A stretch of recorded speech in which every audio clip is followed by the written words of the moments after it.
waiting for you. It almost looks like water. Would you mind? This is what we're here for.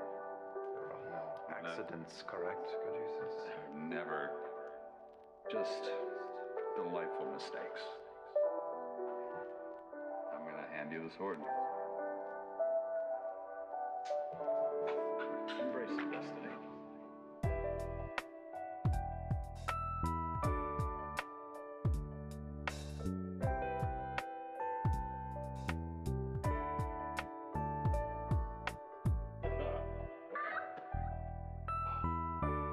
That's interesting.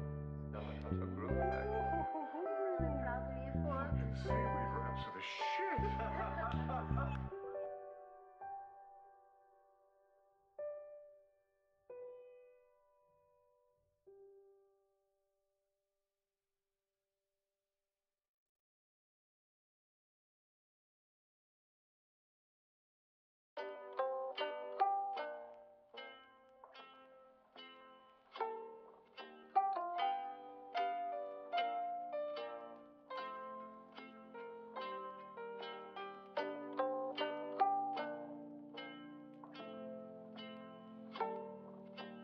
What's your name? Bored. Have you a surname? No.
This group seems rough around the edges.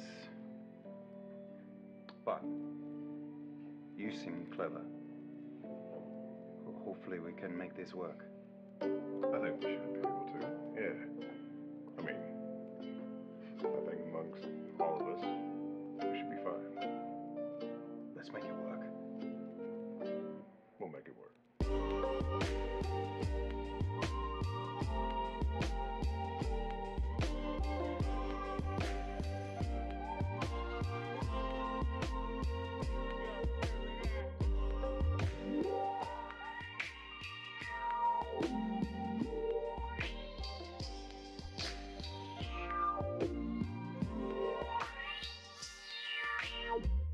Have you had these magic abilities your whole life like a kid?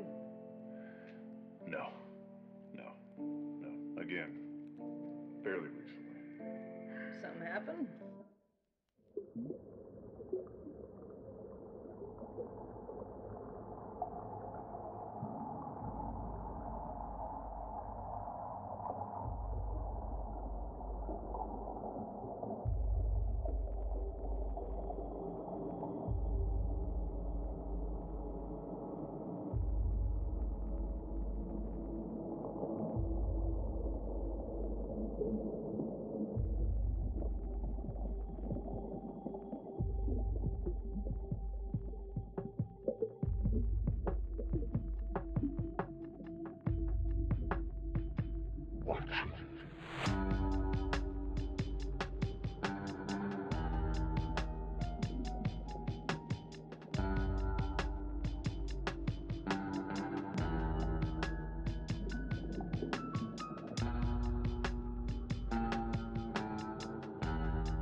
full control.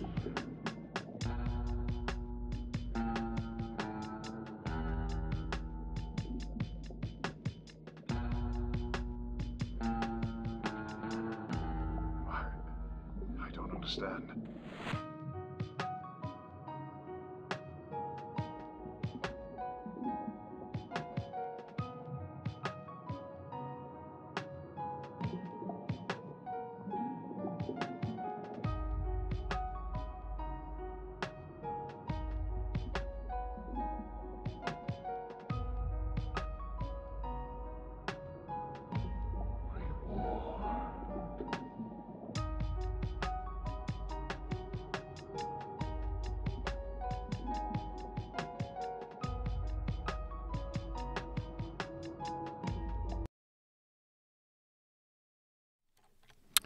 Well, hello.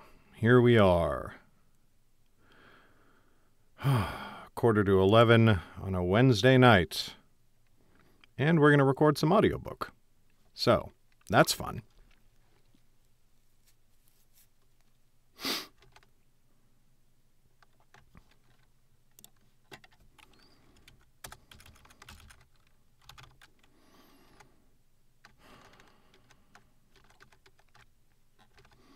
Not sure how long my voice is going to hold out tonight. It was a little bit rough yesterday.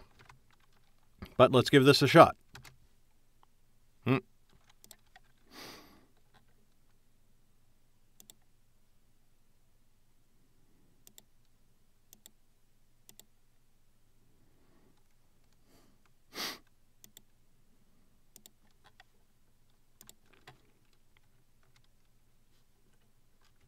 Check, check, check. Check, check.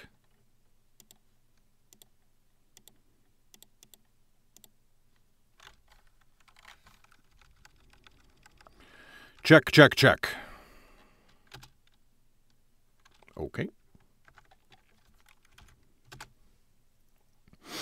All right, Hellskin recording day 8, starting as always with 30 seconds of silence. Now.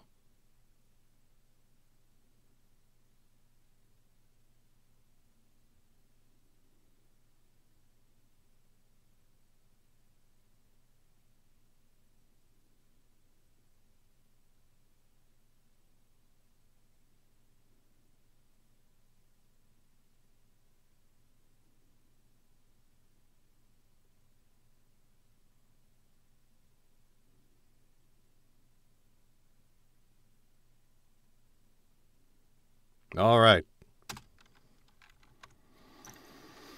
What are we starting on? Chapter 28? Yes.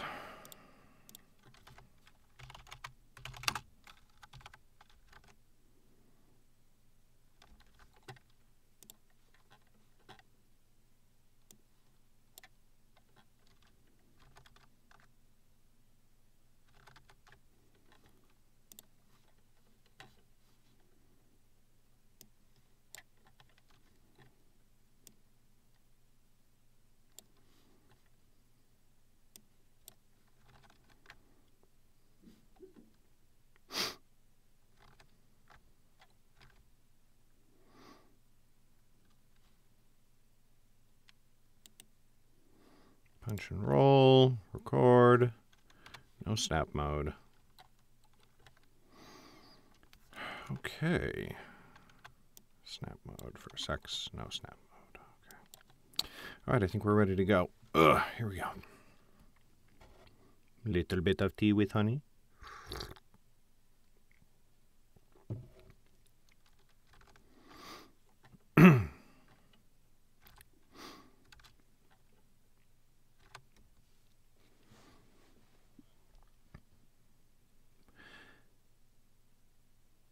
Chapter 28. Hellskin, Chapter 28. Mag and I led our squadrons in a run to the west. It was tempting to draw the shades back along their own trail, but I was wary of them seeing through our trap. So we stayed near the trail, but swung slightly to the north. If Kuhn followed the shades' course, he would see their army chasing us, and then he would be able to strike. I kept an eye on the gray sky above us, and so I was not surprised to see a raven swooping after us. Kaita would keep us in her sights, I knew, and guide the shades to hunt us down. I grinned. The grin faded from my face as a hail of arrows flew towards us from the south. "Down!" I cried. Our soldiers dropped into the mud, but not quickly enough for 3 of them. One of my archers and 2 of Mag's sword fighters pitched over, arrows embedded deep in their bodies. A shaft struck the ground next to Oku, and he leaped aside with a yelp. One of my archers who fell was the middle torch-bearer. His torch tumbled down the hill we were on, rolling awkwardly side to side as it descended. The flaming pitch burned the sparse dew off the new grass, and some of it caught as the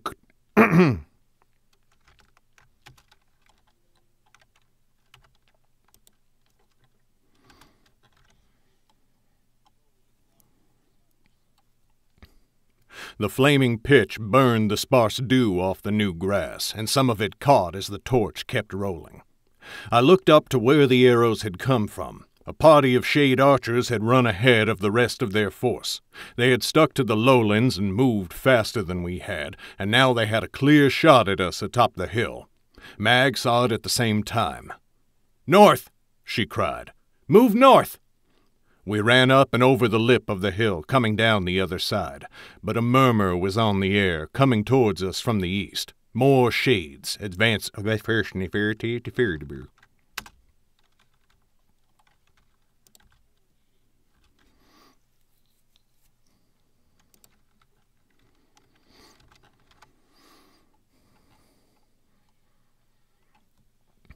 More shades advancing quickly. "Dark take them," I said. "Retreat to the west," said Mag. "Hold that hold." Clipped out on that pretty bad. Oh, yeah.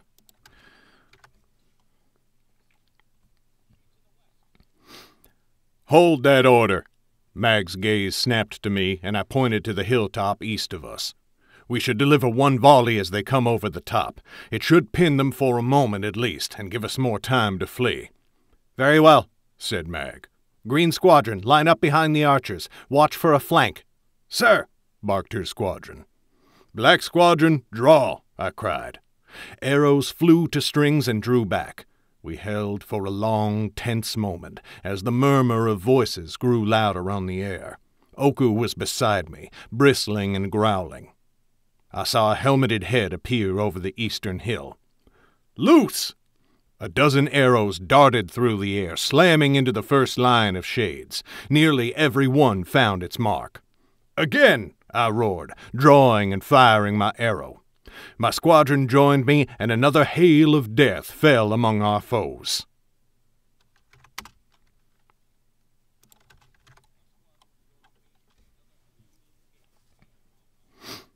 The shades fell back with cries of dismay. In a moment they were out of sight behind the crest of the hill. Mag and I motioned our soldiers west with sharp hand movements. We did not want to cry a retreat and let the shades know we were fleeing. Silent as shadows, we fled across the mud, looping around the hill on its western side. "We have to draw them back closer to the trail," I said to Mag in a low voice.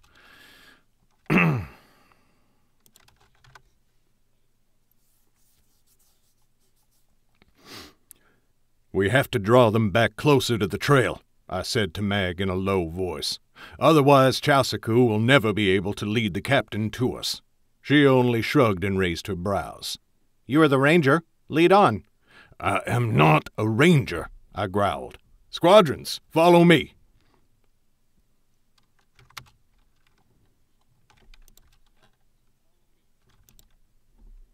I hear footsteps.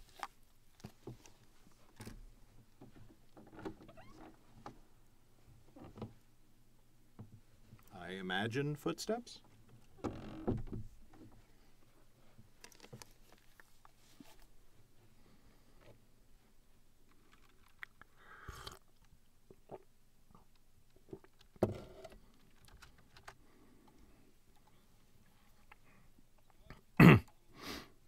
"Certainly acts like a ranger, though, doesn't he?" said Halan to Gian, who barely restrained a smile. The sun broke the eastern horizon at last, peeking its shining face above the tops of the hills, and its light came just in time to illuminate a party of shades ahead of us. It was the archers who had fired upon us only moments ago. They pulled up short, shock on their faces. They had not expected us to loop around the hills and meet them so soon. I counted no more than a dozen, and they were scant paces away. Mag leaped forwards, silent in her battle trance. Her squadron drew their blades and roared with anger as they rushed the archers. Oku charged beside them, braying,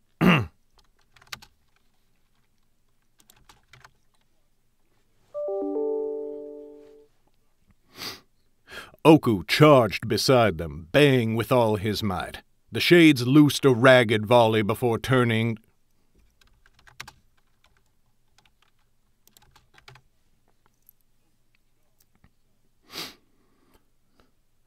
The shades loosed a ragged volley before trying to turn and flee, but my archers riddled them with arrows. Only 3 managed to get away by splitting up and vanishing into the hills.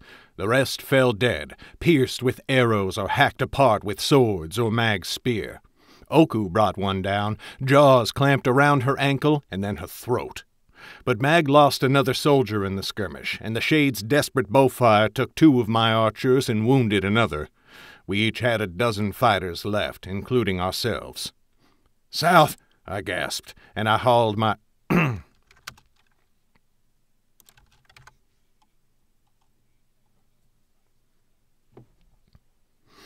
"South!" I gasped, as I hauled my wounded archer to her feet.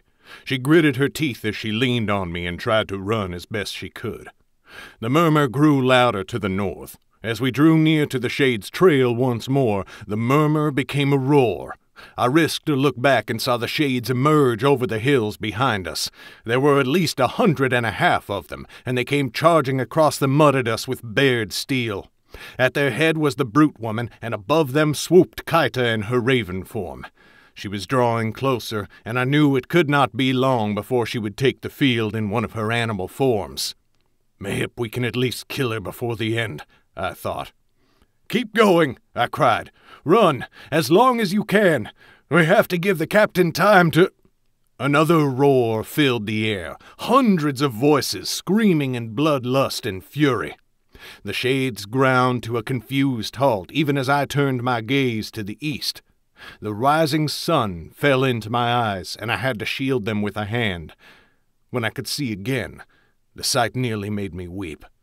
300 of soldiers swept down from the eastern hills. At the head of the charge were the Redcloaks, with Kun himself holding a sword high in the air. Their fury shook the ground as they swept down upon the Shades. Scene break, 2 seconds of silence. Hey, what's up, Lauren?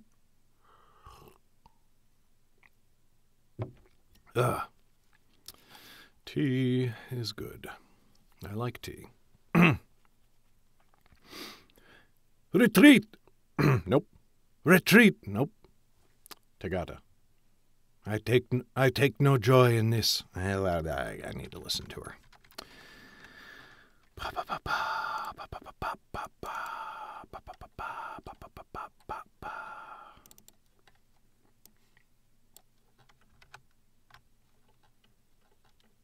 Of course.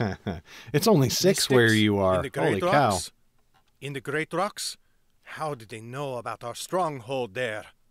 Dark take them.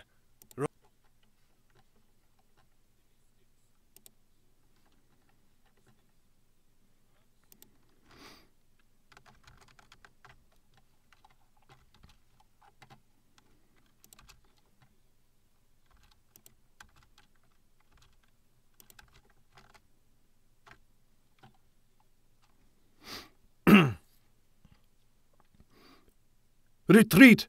Roared Tagata. Get back to the hills. Retreat to our siblings. Kaito watched from the sky as the Shades turned and fled. Tagata waited until the last, holding the rear of the formation as they ran into the hills. The Mystics' militia were coming right towards her forces, and they outnumbered the Shades 2 to 1. Kaita cursed in her mind. She had been too focused on Mag and me, and had forgotten to watch out for the rest of our allies. Now the shades were going to fall. Mayhap even Tagata would fall, and it would all be Kaita's fault. But no, she had to cast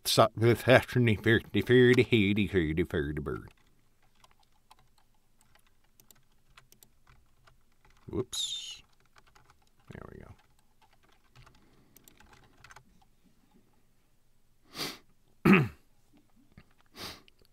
But no, she had to cast such thoughts aside, for they would not help her fix anything.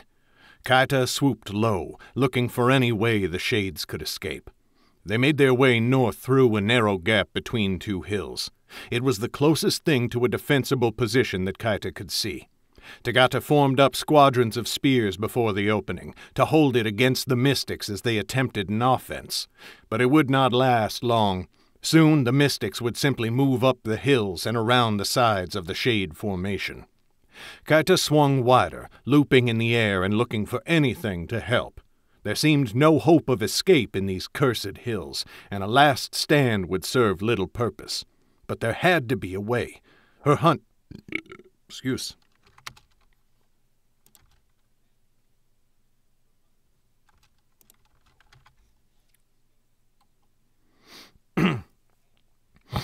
Her hunt could not end like this. Tagata's tail could not end like this. She tilted her wings to bank left, and she felt the odd bulge in her chest. Kaita's heart nearly stopped. The mage stones. They would give her the strength of Hellskin. Kaita had never seen it, of course, but it was supposed to be terrible. What use would the mystic's weapons be against her hide? How could their shields withstand her claws? Even if they managed to bring her down, she should at least be able to kill Mag and me before the end. It was not the promise she had made to Rogan, but darkness take that vow. Rogan was the one who had sent her on this pointless march, promising she would have her chance. That was clearly false, whether or not Rogan had meant to lie to her. If she would never have a better opportunity, then she would take what she could. Who cared if she died in the end, if she fulfilled the purpose that had sustained her all these years? But then her eyes fell upon the fiery worm. She recognized it in a flash, though she had not been searching for it. It was a blazing trail of fire down a hill to the northeast of the Shade's position. My fallen archer had dropped a torch, and it had tumbled back and forth as it rolled down the hill. The grass had caught fire, and tongues of flame had licked the turf as though an artist had painted it with a great brush. Yeah.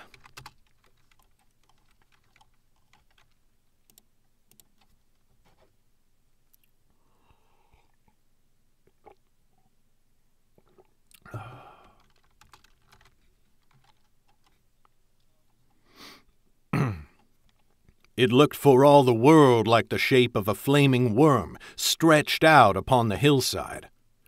The Lord had told Tagata that they would see this sign, and that the sign would lead to escape. Was it possible? Kaita swooped lower, feeling light-hearted. The blazing light-headed. That's why we do this.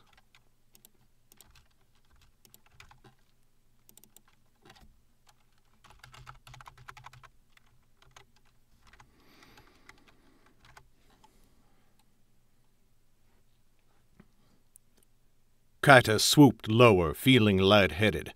The blazing trail ended behind a cluster of gray boulders pressed up against the side of the hill. But there was nothing there, not that Kaita could see. Wait. There. Kaita could not see it until she landed on the boulder. It was a cave entrance, though it could only be seen from among the rocks. Anyone walking by the hill, or even on it, would not see the tunnel until they were nearly inside it. In an instant, she was winging her way back to Tagata. Scene break, 2 seconds of silence. "Charge!" cried Kuhn. He wore his smile still, but it was fierce, alive with the thrill of battle. He and his mystics pressed towards the gap between the hills. It was their third charge against the Shades, and I knew it would be the last one. "Loose!" That clipped out pretty good there.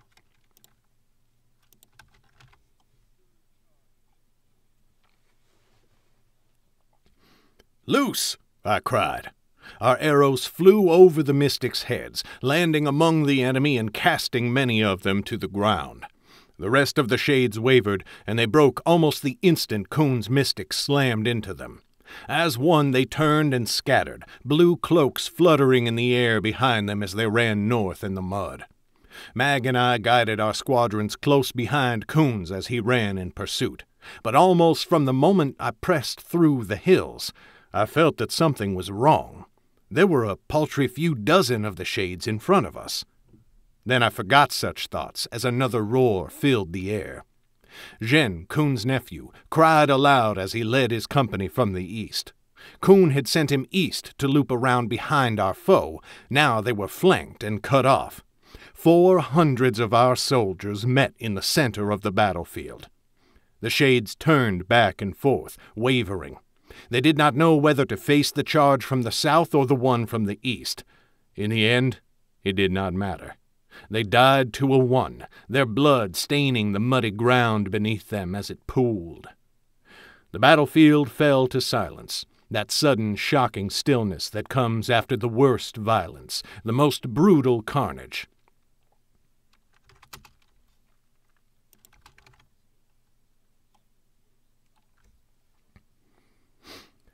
It was broken only by a ragged cheer from our forces before everything fell to quiet again. I fell on my back in the mud, panting heavily. I felt like I had run many leagues in our flight from the shades, and every step had felt even worse with the sucking mud clutching at our feet. "Oh no, you great idiot," came Yue's voice. "Come here." I heard her heavy footsteps approaching. I groaned, but I smiled and raised a hand. Yue seized it and hauled me to my feet. Her arms wrapped around me and mine around her. We shared a kiss, which was both poisoned by and sweeter for the death all around us. "Why, Sergeant Ballon," I said in mock surprise, "were you worried about me?" "Dark take you for a fool," she said. "You are not running off and risking your life like that again, and the captain's orders be damned." "Careful," I said. "That is dangerously close to mutiny." "Then I am a mutineer," she said, and kissed me again. But as the thrill of the fight left me, and our little army began to collect itself and take our toll of the dead, my thoughts grew dour. I remembered what I had noticed when we had first run into this killing field.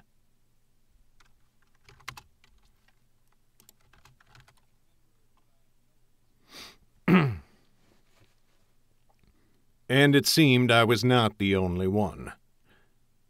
Where did they go? The battle trance was gone. Mag's voice was quiet, almost fearful. Yue looked over at her. "What was that?" she said. "The shades," said Mag. "We had them surrounded, yet there cannot be more than 2 scores of them here. I see neither the brute nor Kaita. Where did all of them go?"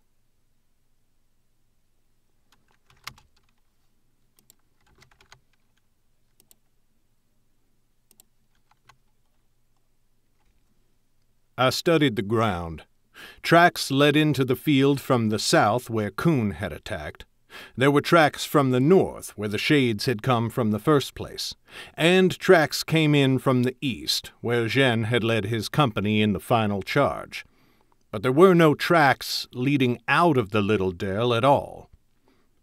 A darkness came over my heart, but I tried to shake it off. This was a victory. I was determined to treat it as such. "We do not know," I said. "But we have time. Time to figure it out and to finish the rest of them. I have not forgotten Kaida." Mag did not look convinced. She shuddered as though a sudden fear had seized her. But at last she nodded and turned to attend to her squadron. My grip on Yue tightened.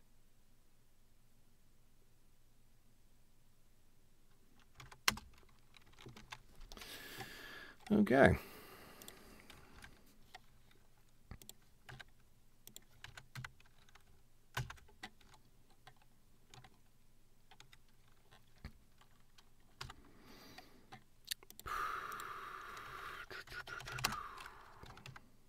Now, the important question, do I have enough tea left for another chapter? Let's see how long the other chapter is.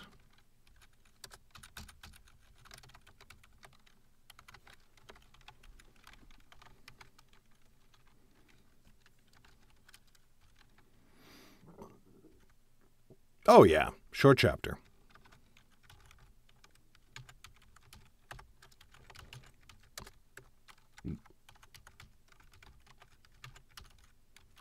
It's a perfect time for a break, too.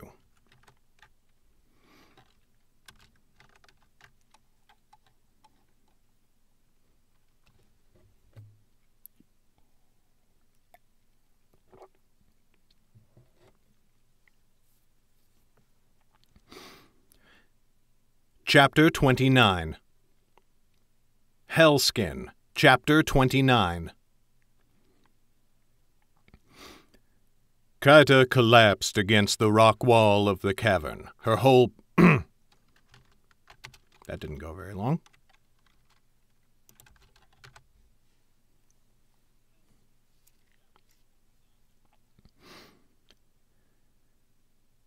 Kaita collapsed against the rock wall of the cavern, her whole body heaving in deep, shaking breaths. All around her, shades seized their chance to rest after their desperate flight. When Tagata learned of the tunnel, she had asked for volunteers to serve as a rear guard while the rest escaped. So many had volunteered that Tagata had been forced to choose 30 of them. The heartbreak it caused her was still plain on her face. Kaita had guided them all to the tunnel entrance, and they had pushed their way in as quickly as they could. They had vanished beneath the ground mere moments before Zhen's flanking company would have seen them. Filled with battle fury, Zhen missed spotting the Shade's tracks leading to the tunnel.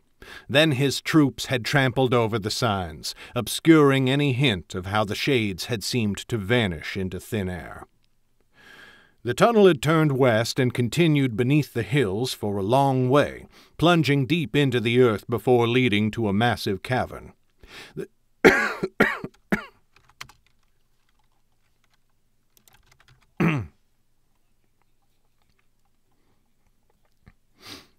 The Shades had torches, but the ceiling was so high their light did not reach it. Stalagmites thrust up from the ground everywhere, like a vampire's twisted, pitted fangs.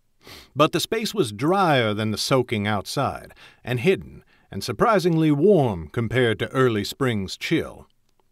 Just over 100 Shades remained, less than half of those who had started the march. And there were nearly 400 of their foes outside, searching for them and ready to cut them down. Kaita looked over to where Tagata stood. The Shadeborn seemed indefatigable. She had not fallen to the floor gasping like her siblings. She stood solid in their midst, head back for her to heave, her to heave.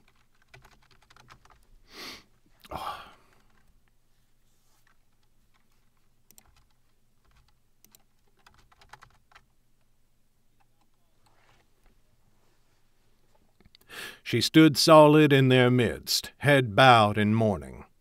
Kaita knew her well.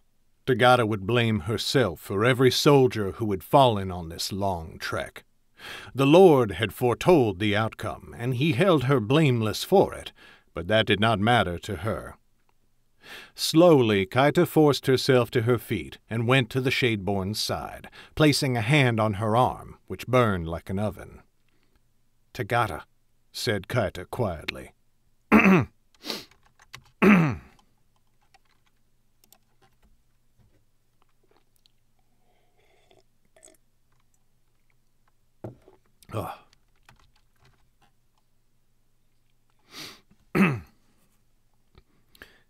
"Tagata," said Kaita quietly. "You saved everyone you could." "Not enough of them," said Tagata. She lifted her head at last, still avoiding Kaita's gaze, and took a deep breath. "But now we must look forwards. Help me see to everyone's arrangements.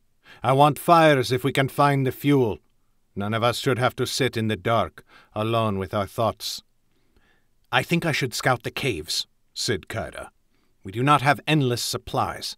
We have to find a way out of here, and I doubt we will be able to leave the same way we came in.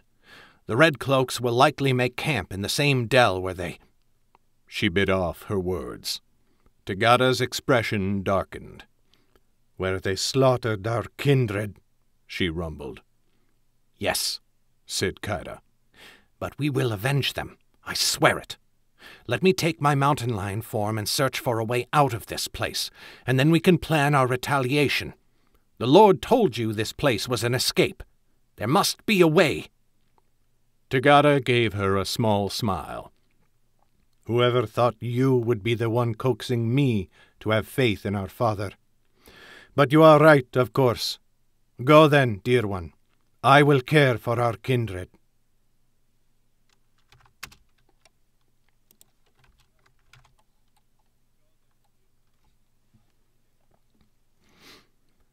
They shared a deep breakfast neat for hung the barn.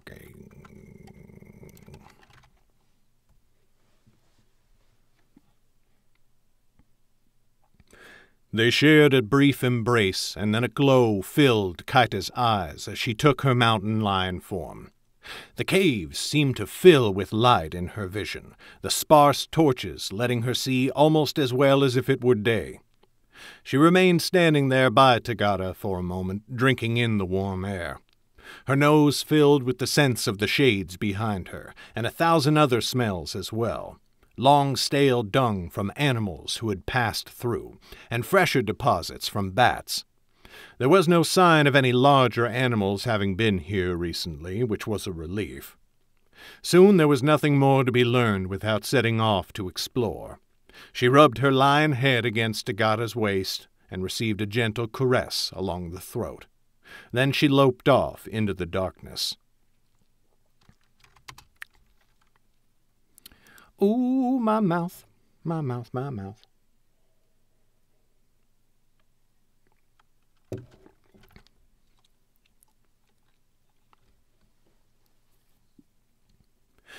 There were 3 tunnels other than the one they had used to enter.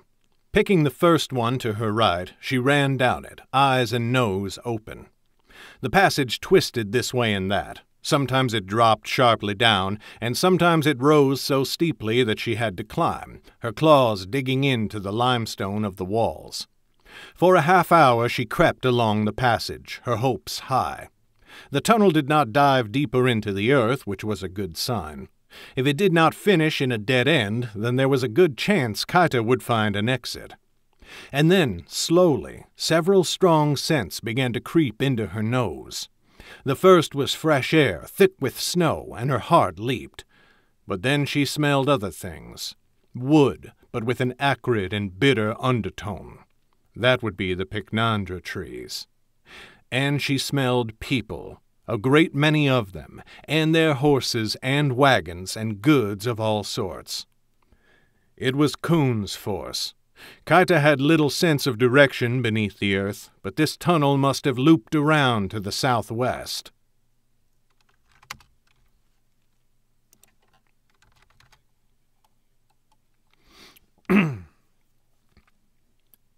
It emerged into another hidden place in the hills, right beside where Kuhn and his army had made camp. Kaita's heart sank to her paws, but she pressed forwards anyway, just to be sure. The tunnel ended just as the other one had, behind a pile of boulders that blocked sight. Scrambling and scrabbling with her claws, Kaita climbed up, poking her head over the top of the boulders. There. The mystics and their allies were barely more than a span away, off to the east.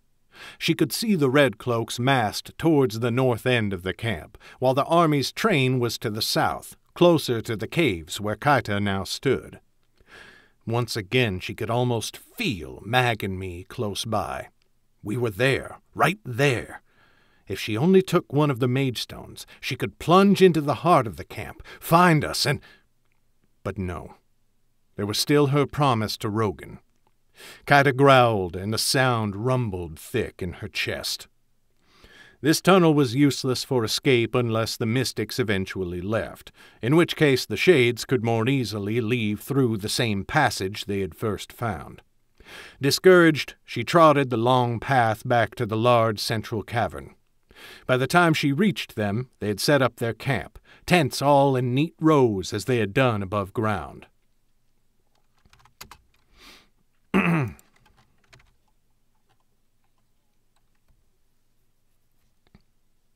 Kaita came trotting up to Tagada and resumed her human form. "That tunnel is no use," she said, pointing south. "It leads straight to our enemies, like the first. At least they have not discovered its entrance, or not that I could smell. In dark circumstances...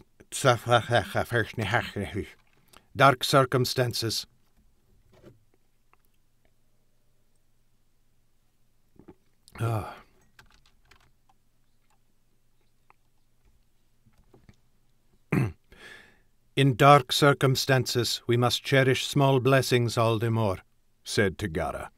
"Thank you, Kaita. I will go explore the other passages."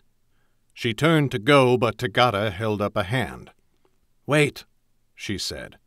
"You should rest. The others tell me... The others...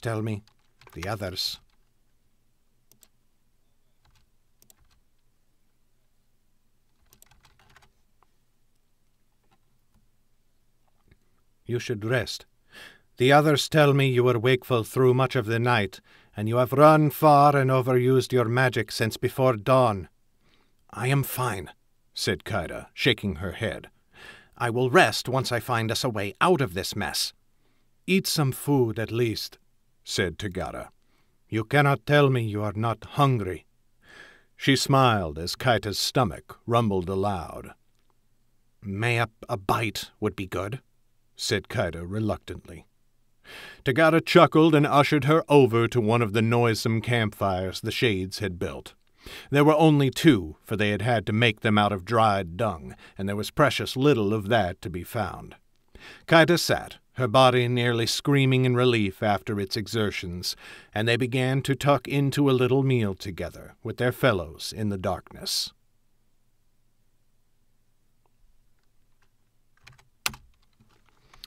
Okay.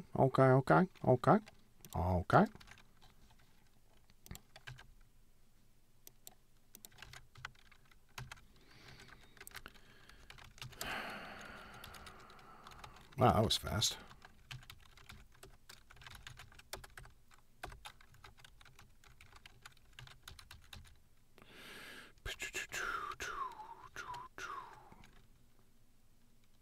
Ugh. Chrome. All right. I'm going to go make myself some fresh tea and get some cold air because it is boiling hot in this booth. I'll be back in a few.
Oh, my throat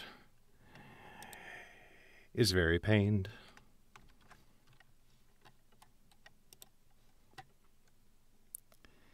It's positively rough.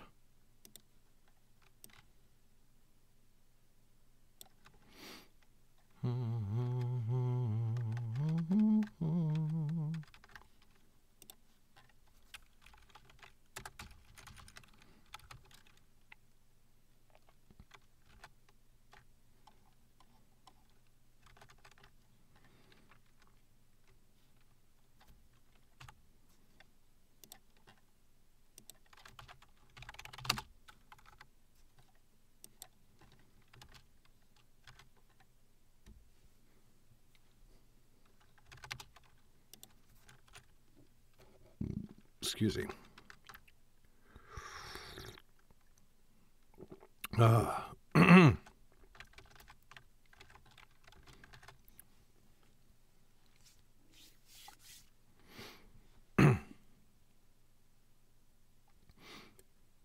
Chapter 30. Hellskin, Chapter 30.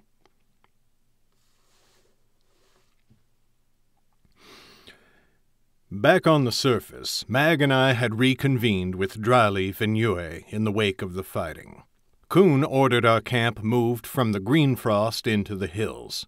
The move took somewhat longer than it should have, since we were all weary with the day's battle. But Kuhn felt it necessary to consolidate our presence in the hills, at least until we determined where the shades had disappeared to. Now, close to midday, we ate a meal by our campfire, the same as Kaita below the earth, though of course we did not know that. I could see the deep dissatisfaction in Mag's expression. Her mind lingered on the shades. It was a beautiful day around us, sunlight filtering through the gray clouds to shine from the snowy hills. But her mood was ugly, and she spoke little, only giving brief answers when we tried to broach conversation. "Where did they all go?" she muttered after a time, placing her bowl on the ground. It was not even half-eaten. Oku's ears perked up.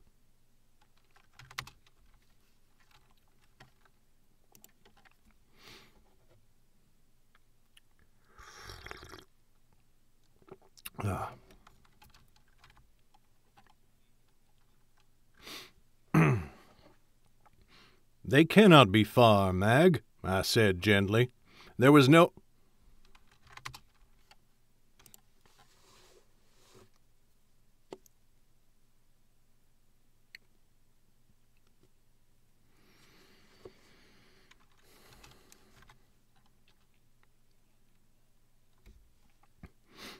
"There is nowhere around here to hide for long. We will find them."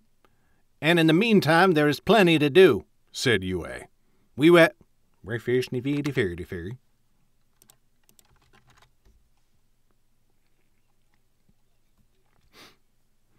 We have wounded to see to and troops who need our guidance." But she sounded disgruntled, and she poked savagely at the logs of our fire with a long stick. "All of that is well and good if it helps us find Kaita and end her," said Mag. "Yet now it is only a delay. She has evaded us before, and it seems she has done it again. But this time she brought a whole army into the shadows with her." Dryleaf's hand rested on Oku's head, scratching him behind the ears. Oku sat patiently, enjoying it, but his gaze was riveted on Mag's abandoned food bowl. "You fear losing her forever," said the old man. "But I do not think that is how your hunt will end. One day you will have the confrontation you desire, even if it is...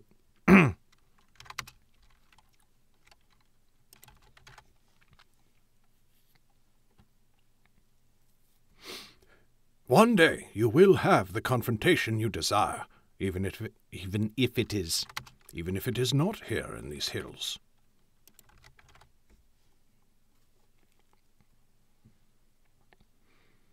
"One day you will have the confrontation you desire, even if it is not here in these hills." Mag's fist clenched. "No," she said. "It will be here. It must be." Mag, come now, I said. Why is it so important that... Because I am tired.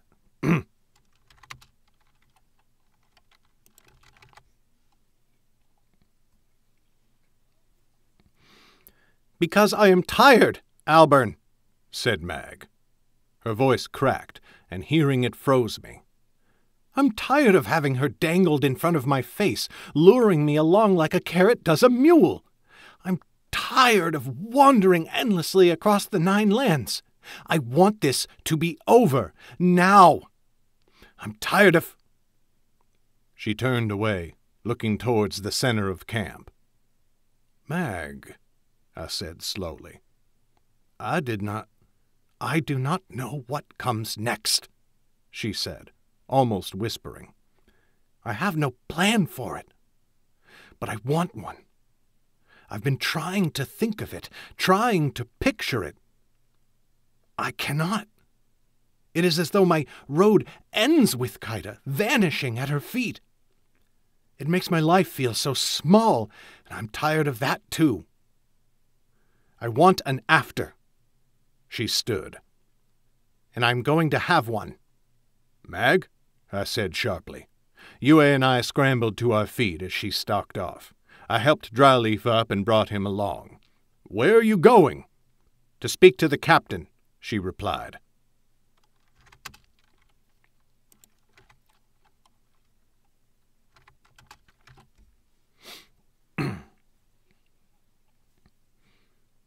Mag, wait, said Yue.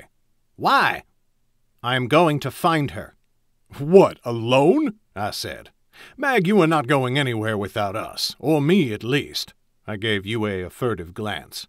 Us, she said, frowning at me. She has the right of it. I would be better than...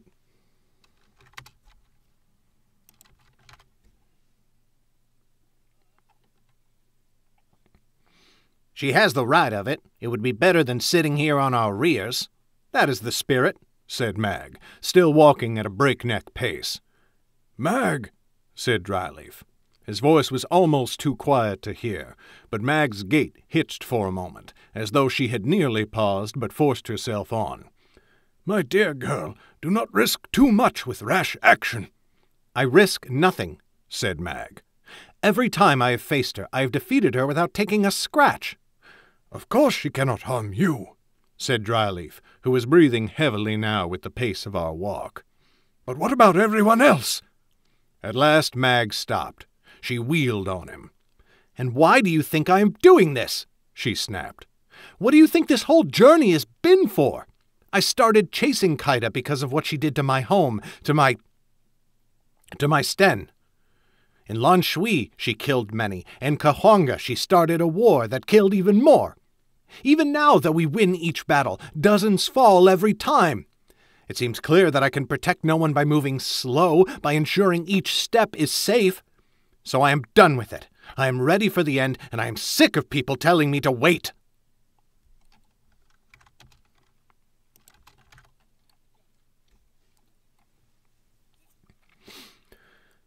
Mag, I said reproachfully. The look on her face was so fierce I had an urge to put myself between her and Dryleaf.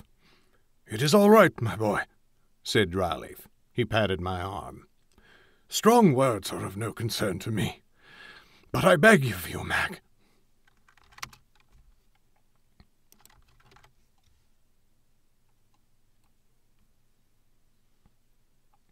But I beg of you, Mag, if you want to know what comes after Kaita, then turn aside from her. I've suggested it before, though I knew you might not be ready to hear it. You need to hear it now. You have allies, friends. You have the good Captain Zhu and this little family that has taken you into the fold. It will not replace what you lost in Northwood, but you are wise enough to know that nothing will ever replace that. Build something new instead. It will be no less dear, simply because it is different. Mayhap I will, said Mag. But after. Northwood is not over. Not until she lies dead at my feet. And will that help, Sten? Said Dryleaf quietly. It has never been about Sten, said Mag. I know that. I'm not a fool. It was always for me." And she turned and set off towards the captain's tent again. Yue followed her, and I started to do the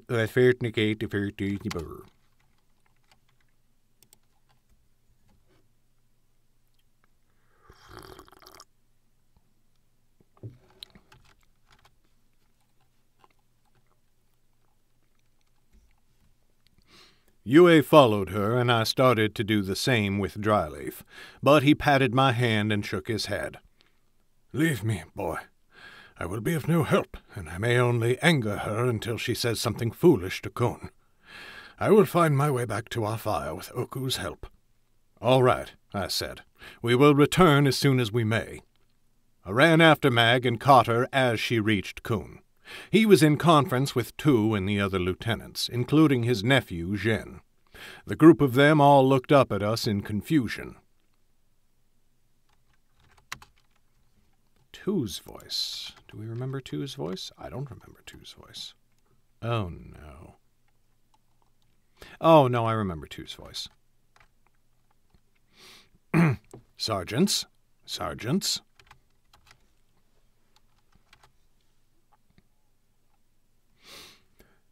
"Sergeants," said Tu, looking confused.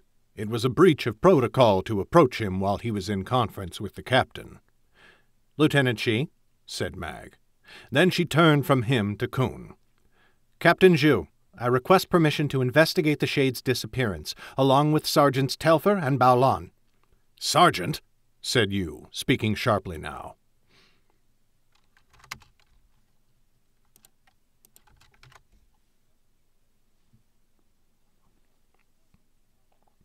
"Sergeant," said Tu, speaking sharply now, "that is something to discuss with me first, and with the captain only if I approve." "Apologies, sir," she said, nodding to him. God damn it.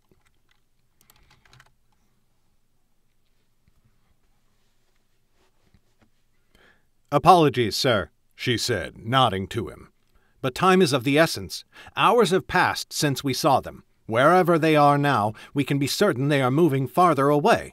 If we do not find the trail, we may lose them." Kun had looked at her all the while with a surprised smile on his face. Now he cocked his head. "We are well aware of the situation, Sergeant," he said. "Your offer is appreciated, but unnecessary. Lieutenant Zhu will lead the search for the Shade's trail." "You should use Albern's talents as well, sir," said Mag. "Sergeant," said Tu, "return to your unit and—" "That is all right, Lieutenant," said Kun, raising a hand. As Tu subsided, Kun looked upon Mag again. "You have some personal stake in this, Sergeant, and you know how I value honesty. Tell me why this means so much to you." "A were-mage marches with the Shades," said Mag at once. "She killed my husband." "Mag," I said, more in shock than dismay. It was no business of mine what she did with the truth, but she had withheld it on our road so far. "She and her fellows invaded Northwood," Mag went on. "She murdered him in front of my eyes. I have been hunting her ever since. Truth be told, Captain, I joined you in hopes that you would come into conflict with her, and now you have. She is almost within my grasp, yet I can feel her slipping away." Kun never took his eyes from her. His lips twitched, and I could see heavy thoughts behind his eyes. Then, at last, he spoke. "Killing the were-mage will accomplish little in the war for Underrealm," he said.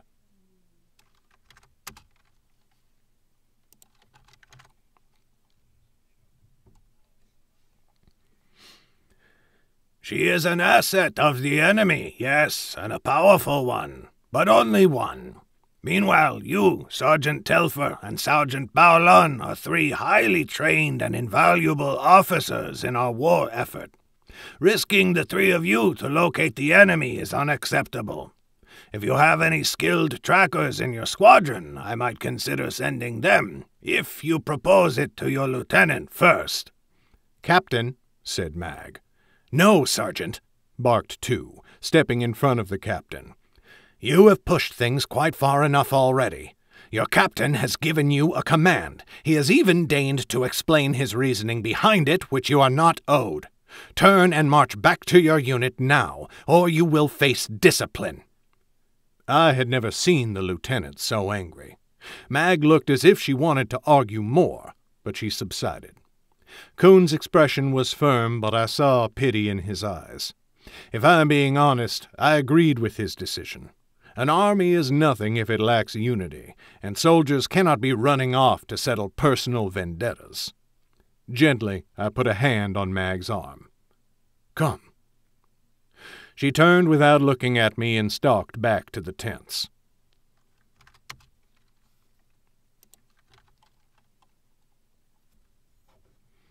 Things had gotten quite tense. Ho-ho.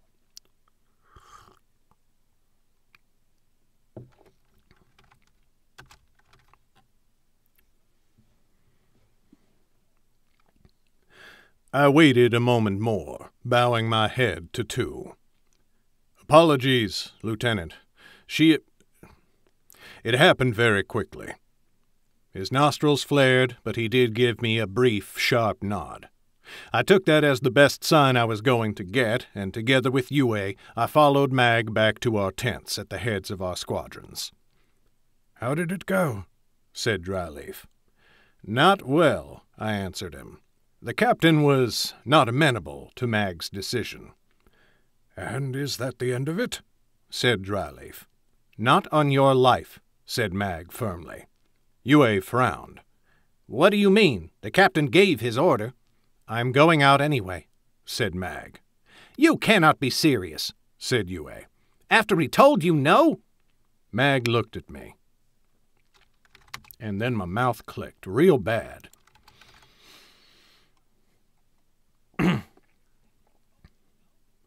Mag looked at me. "Alburn, what do you say?" I hesitated. I'm not sure, Mag. We asked the captain. Why do that if you meant to disobey?" "Because I thought he would say yes, of course," said Mag. "And he should have, because I am right. Your skills are wasted sitting here in camp. He says we three are too valuable to lose? Well, what good is value if he does not use it?"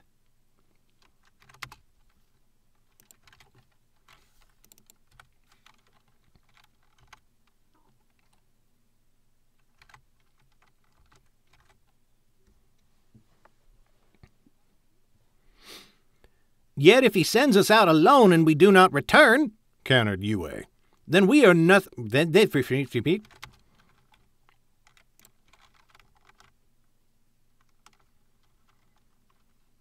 Hello, what are you doing? Oh, audition, please don't do anything silly. Don't do anything we're both going to regret. Okay.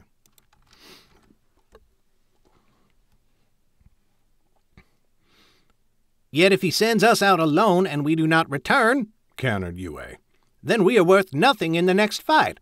I understand your frustration, Mag, but I understand the captain as well, and you must do the same. He is our superior officer.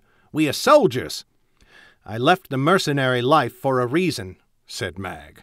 She turned from Yue to me. "I want to go after her, Alburn, and I need you to come with me." Slowly I shook my head. Rarely have I felt more torn. "Mag, Coon said—" "And since when do we care what others tell us?" said Mag. She nodded at Yue. "Yue tried to tell it—"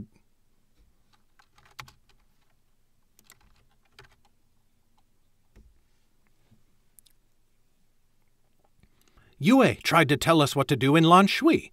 We disobeyed, and we saved the town." "This is not Lan Shui," said Yue. Mag shrugged. "Yue, you are an honorable woman and a dark-damned good fighter, but if you had had your way, Lan Shui would now be empty of everything but vampires and corpses. I do not mean that as an insult. You did what you thought was right, but we had knowledge you did not. That is exactly what we face now. We know better than the captain, not through any fault of his own, other than not enough trust in us." "He does not trust you enough, and so you mean to betray his trust even further?" said Yue. "How do you think that will help anything?" Mag, however, kept her gaze on me. "If you worry about us shirking our duty, we do not have to. We are mercenaries. Let us resign." "We agreed to see this campaign through," I said. "Kun would brand us as deserters and outlaws. He would have no choice. Imagine if everyone in this force thought they could simply turn tail for home after a bad day. If we wish to leave when we return to Taitu or reach another city for resupply, that is one thing. But we cannot abandon our contract out here in the wilderness when another battle could be just around the corner." I do not mind admitting that Mag was frightening me. I knew she was angry. I could feel the fury emanating from her. But she did not yet... that whistle is bothering me.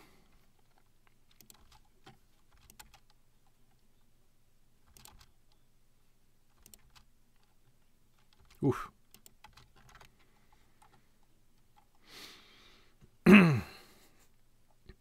I do not mind admitting that Mag was frightening me. I knew she was angry. I could feel the fury emanating from her. But she did not yell, nor did she even scowl. It was as though she restrained her rage just beneath the surface. It gave me the uncomfortable feeling of facing her battle trance, but from the sharp end of her spear. "Very well," said Mag.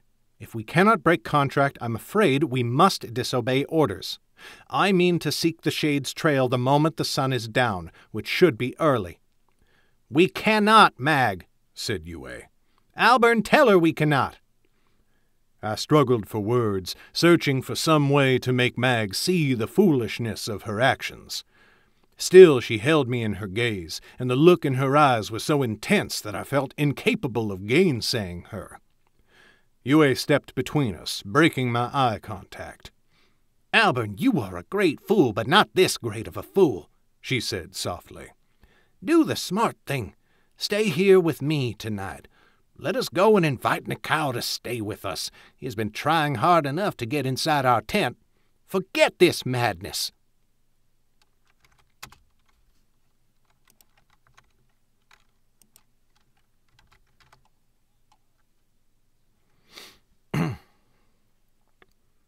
"If that is more important to you than finding Sten's killer," said Mag, "then I suppose I cannot stop you." Floundering, I turned to Dryleaf, who still sat motionless by the fire. "Dryleaf?" I said weakly. But he only shook his head. "I am sorry, my boy. I have said all that could be useful. You know I think this is madness. If that does not sway you or Mag, nothing else I could say would do so." Mag stepped around Yue and put a hand on my shoulder, gripping it firmly. "Albern, in Northwood we promised each other. Together until the end, until Sten was avenged. In Lanshui we said it again. Are you still with me?" "Are you with me?" I said. "Why must your way be the only one?" "Because my way leads to Kaita," said Mag. "You would have us sit here and wait, and that is nothing either of us promised the other."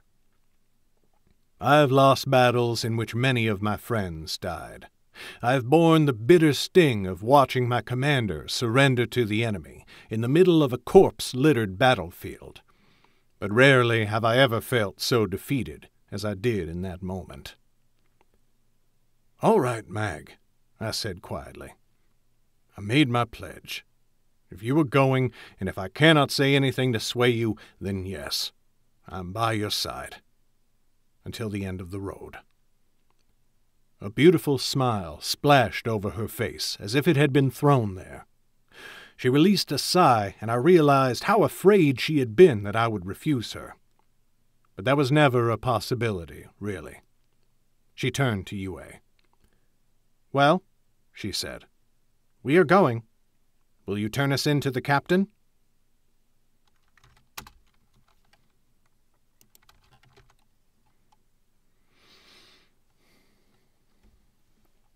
"Or will you come with us? I want your sword by my side, Yue." Yue barely seemed to hear her. She was only looking at me. "Albern," she said, "you agree with her?" I do not, I said. But I promised, Yue. I cannot abandon her now. Snorted Yue. I thought that promise went 2 ways. She turned back to Mag. Very well. If I am outvoted, I suppose I will come too. I'm no faithless friend. But we had best be quick about it, and quiet. We will, said Mag. Then our course is set. Tonight, the moment the sun has gone down. The moons are full, and their light should be good for wandering.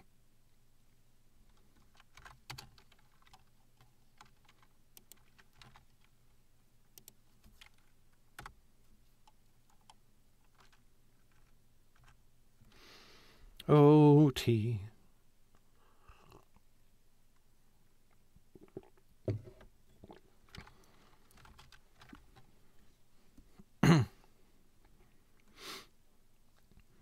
All right, I said, but we should leave Oku. If we want to be as quiet as possible, it would be best to have just the 3 of us. A good idea. Mag knelt and took Oku behind the ears, scratching him fondly. It was an uncommon display of affection from her, as though she was in high spirits, but I could not shake some persistent feeling that it was an ill omen. Kip, boy, she said, stay here with Dryleaf until we come back. His wide, watery eyes looked into hers, and he cocked his head. When she stood, he went to the bard and lay down by his feet. But he kept his head raised.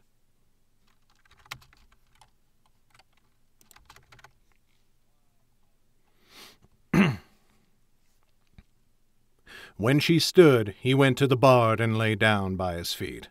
But he kept his head raised, and he did not stop looking at her. A low whine issued from his throat, and it grew louder when we started to walk away. As we went to ready ourselves for the night, I glanced back once. Dryleaf's blind eyes had closed, and his head bent low, pushing his long beard into his chest. Scene break, 2 seconds of silence. That evening, Kuhn sat inside his tent at one of his small desks. A letter was in his hand, a report to the mystic chancellor of northeastern Dorsey, relating the army's activities in the region so far.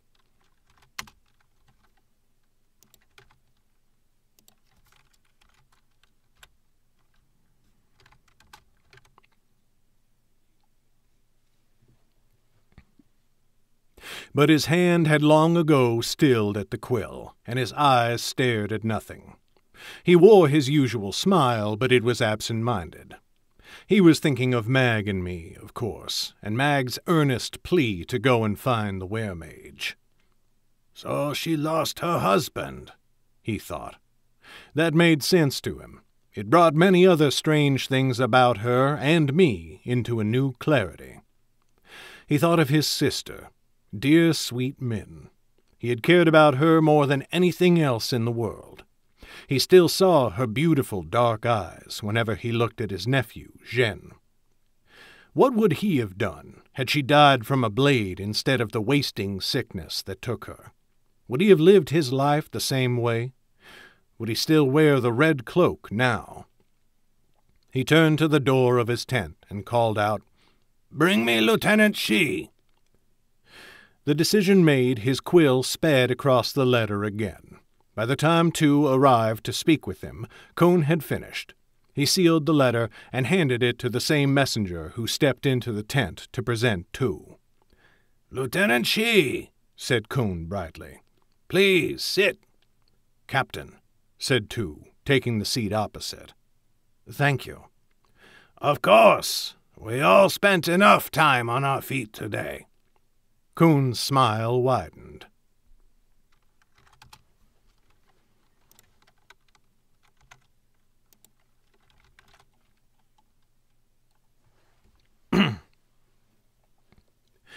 "I have been thinking of your sergeant's little outburst today."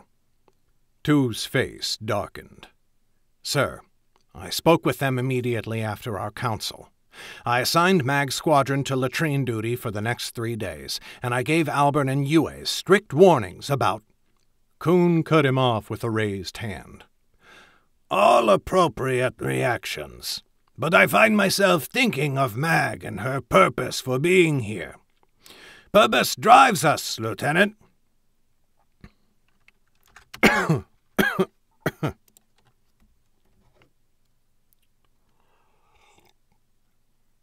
I may have made a mistake with Captain Coon's voice because it shreds my throat like nobody's business.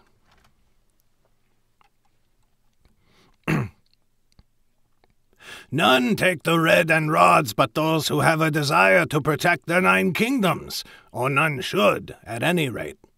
Some soldiers in this force have joined for the coin, but most are here for some other reason. I am sure there are as many reasons as there are soldiers in our force, but those purposes align in one factor, a love of Dorsey. That is what makes them invaluable to us, and through us, to the High King. And we should not despair— Oh, nope. A love of Underrealm. Oh, no. A love of Dorsey. Soldiers in the force. Nope, that was correct. Okay.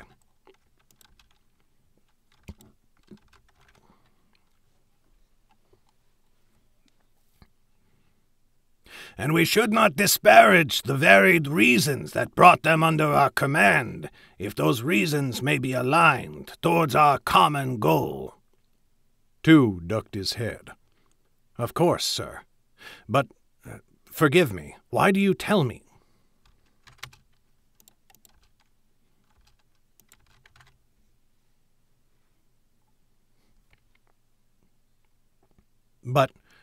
Forgive me, but why do you tell me all this?" A long moment passed in silence. Then Coon sighed. "I mean to let your sergeants go hunting for the shades." Of all the things Two expected to hear, that was not among them. "Sir?" "I mean it," said Coon. "Sergeant Telfer is an excellent tracker. Lieutenant Zhu is better, but not by much, as he told me himself.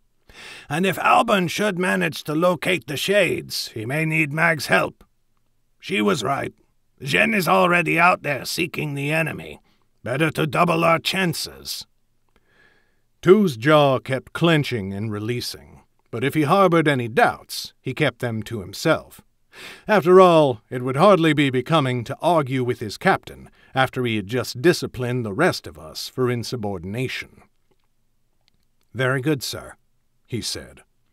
"Shall I give them their orders in the morning?" "You had better do it now," said Coon, glancing at the tent flap. "Night has fallen. They will want to leave first thing in the morning, I imagine, and so they will want to turn in as early as possible."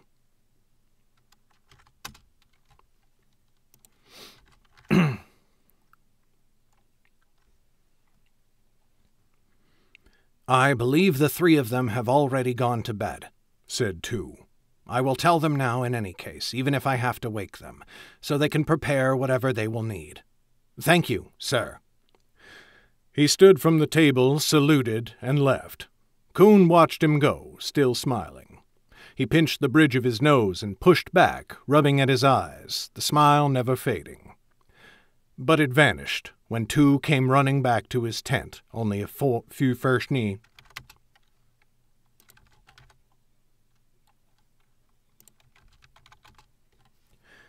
But it vanished when Two came running back to his tent, only a few moments later.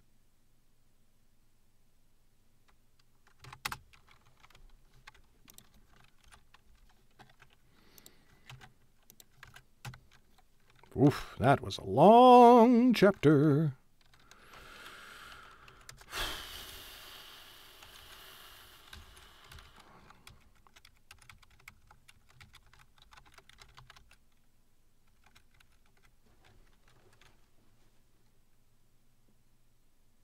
Huh?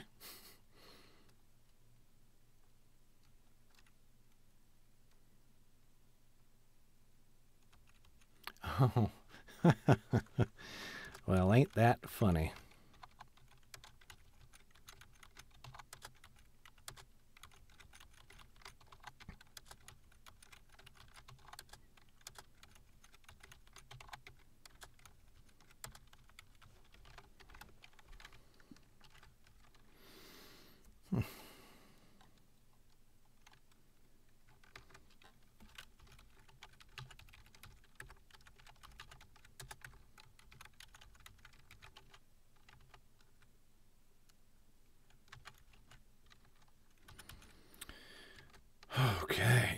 Good Lord.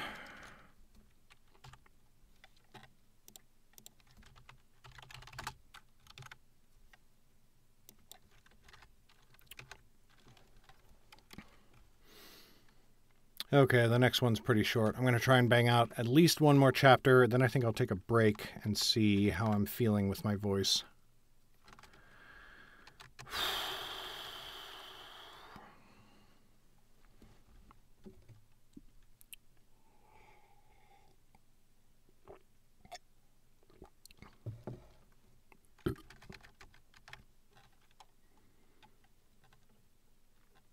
Son of a bitch.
That's right. Okay.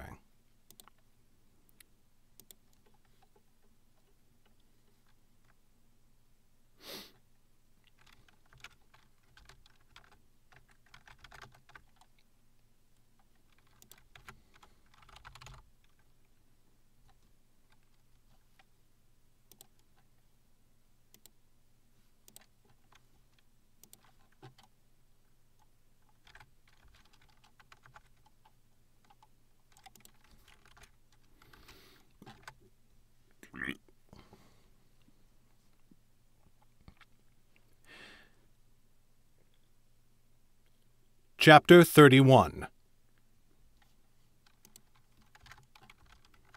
I fucked up?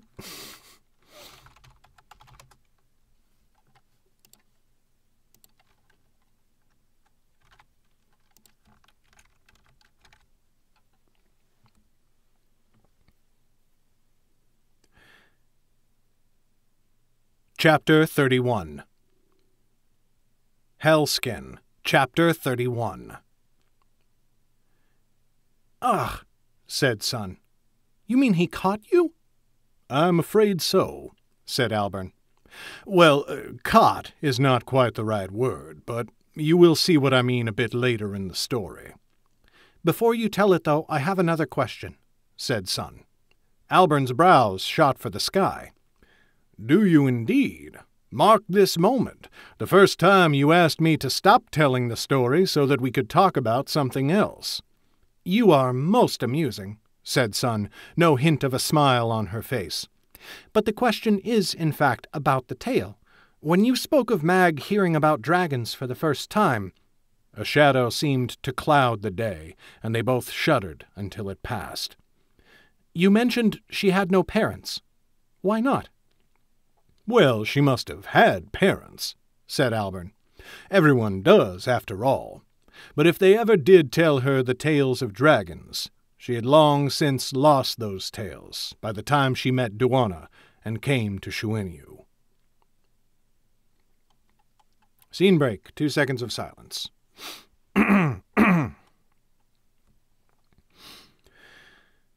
Now, I told you that Duana was a veteran of the Dorshan King's wars. This was not, of course, King Jun, whose death had sparked the civil war in which we found ourselves. Duana was older. She had fought under Jun's father, Wo Lin of the family Fae, and had served him with honor. But when Duana came back from the war, she had many scars, and not all of them were of the skin. I'm sure you know of veterans who suffer from maladies of the mind. Sometimes Duana would find herself growing anxious when there was no reason to be, breaking out in cold sweats and jerking at the smallest sound. It would come and go in waves, like a fever that resurges after starting to break. Oof, tummy.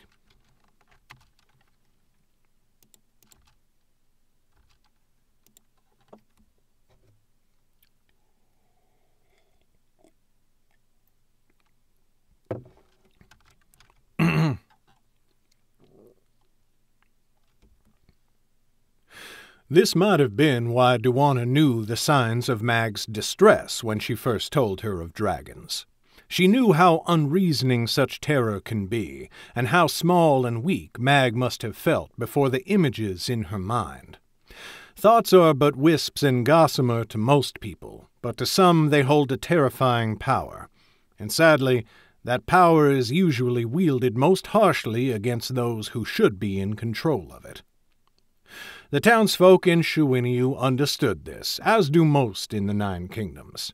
They would leave Duana alone if that was what she required, or stay with her and hold her hand through her tremors if she asked them to. But most of the time, when Duana's attacks would grow too much to bear, she would take a long stick and go walking through the woods. That forest was called...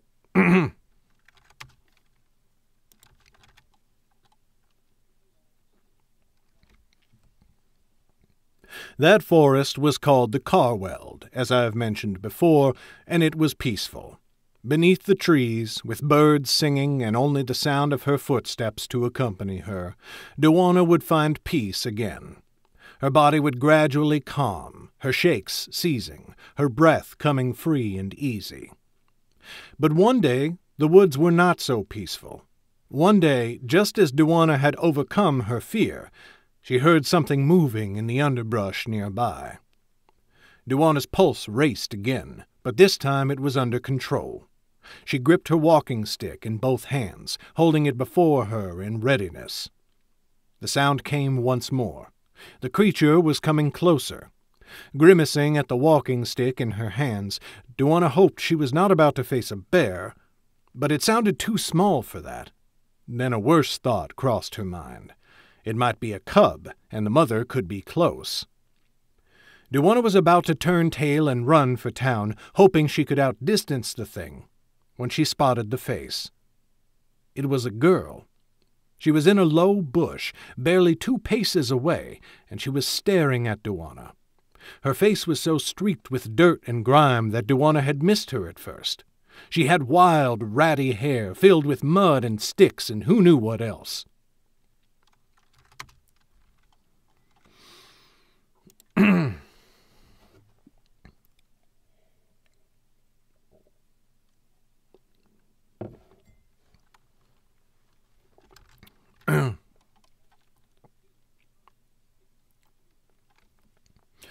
Duana knelt at once. She held out a hand, moving it ever so slowly and speaking in a gentle, coaxing tone. "Well, hello there," she said. "I am sorry if I startled you. Can you come out?" Huge eyes blinked at her from that dirt-covered face. Ever so slowly, the girl pushed out from the bushes on either side of her. She was naked, and the rest of her body was as filthy as her face. All sorts of detritus and dirt was worked into her hair, and all up and down her skin. But that skin was remarkably well kept otherwise. Duana saw no signs of injury upon her, not even a scratch. But in her hand she held a sharpened stick like a spear. Fresh blood stained the tip, and it looked as if there were many more coats beneath it. "Hello," said Duana again. "I am Duana." Those great brown eyes blinked. "Duana." The girl's voice was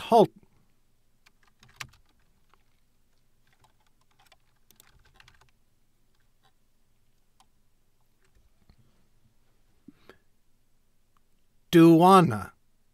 The girl's voice was halting but loud, strong. "Yes, said Duana. She settled back on her haunches while placing a hand to her chest. I am Duana. And you? The girl pointed to Duana's hand on her chest. You. Me, said Duana. Then she pointed at the girl. And you. Again the hand on her chest, and then pointing to the girl. I am Duana. And you? The girl blinked twice more. Then she pointed at Duana. You. Duana. I. She placed a hand on her chest. Sudden, clear certainty came into her eyes. Mag. I am Mag. Scene break. 2 seconds of silence.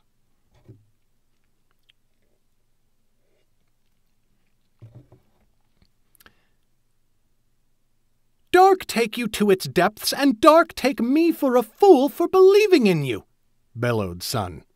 Alburn looked entirely alarmed, and he glanced at the crowd surrounding them on the street.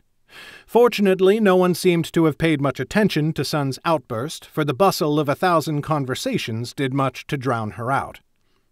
I'm sorry, said Alburn. You should be.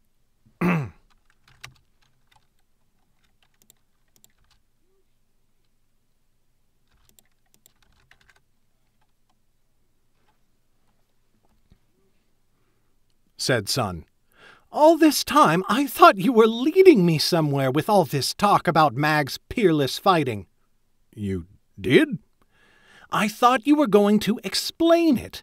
You made it seem as if one day you were going to tell me how Mag learned to fight. I did? You did, and you know it, growled Sun. You gave me hope, and now I find that you were not going to tell me anything about it at all. Am I not?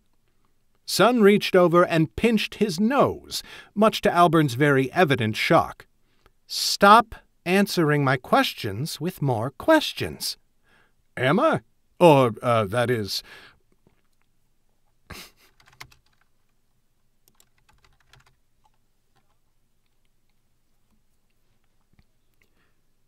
Am I? Or, that is, I will try. Alburn's voice came out thin and nasal through her fingers. Sun released him. In truth, she was not all that angry, and she was enjoying his reaction to her sudden outburst. You lied to me as well, she said. You told me that Mag's fight against Ciaran was her first fight, yet she came out of the woods with blood on her spear.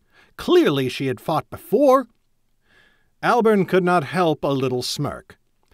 I'm usually quite careful in my wording, and what I said precisely was that...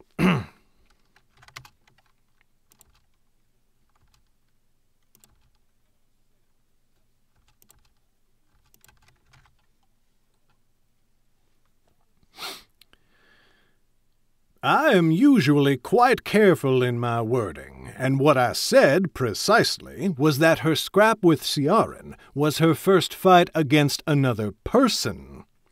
Alburn, said Sun, letting a whine come into her tone. You Blech.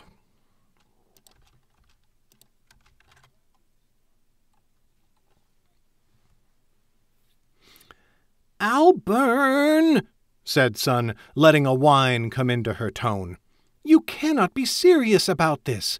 Are you trying to tell me that Mag walked out of the woods as a mysterious little child, already knowing perfectly how to fight and without a scratch on her under all that dirt?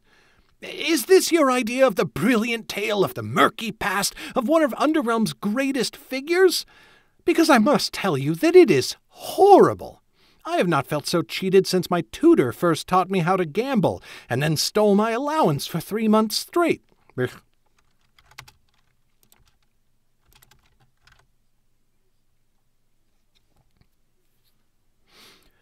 I have not felt so cheated since my tutor first taught me how to gamble, and then stole my allowance for 3 months straight. My parents banished him from our home when they found out, but they let him keep the gold for his cleverness. That made Alburn laugh. Now that is a good tale. A premise, a development, and a resolution that is unexpected yet inevitable. Pithy, too. Certainly more economical than this overlong yarn I have been spinning for you. He fixed her with an appraising look. But as for your other question, son, what would you like me to say? I'm relaying a tale. Would you like me to tell you the story of what happened as best I know it? Or should I make something up? Mayhap you would prefer a tale in which Mag set out to sail the eldest deep, battling all of the dark creatures of those terrifying waters, until she found a sea hag who imparted upon her the secrets that allowed her to become an invincible fighter. That would be a fantastic story. I'm certain they would pay me a great heap of coin in any tavern where I chose to spin it. However, it does not happen to be the truth. So, which story would you rather hear?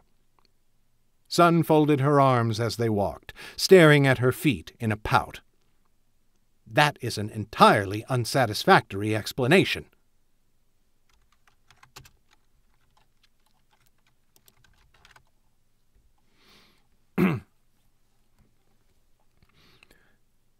Alburn smirked. Well, I shall endeavor to do better in the future. Get back to your ill-fated scouting expedition in the night, said Sun, waving a hand at him. I do not want to hear anything more about impossibly perfect children coming from nowhere.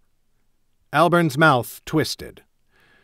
You may not feel the same way by the end of the tale.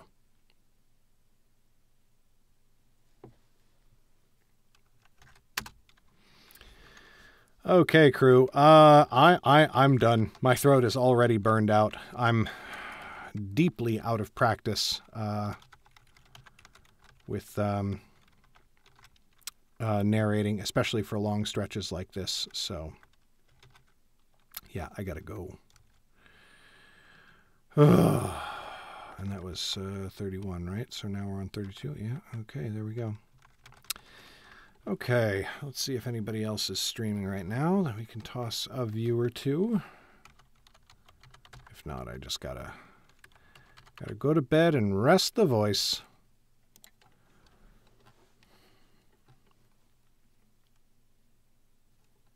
Oh, sure, let's raid Kerrigan.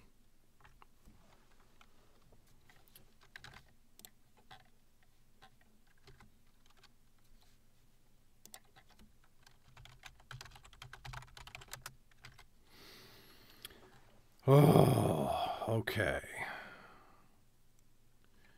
Oh, Kuhn's voice in particular is just, oh God, it's rough. All right, person, say hi to Kerrigan for me, and I'll catch you another time. Bye.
Quit for now. Because we're going to go offload some shit into our room.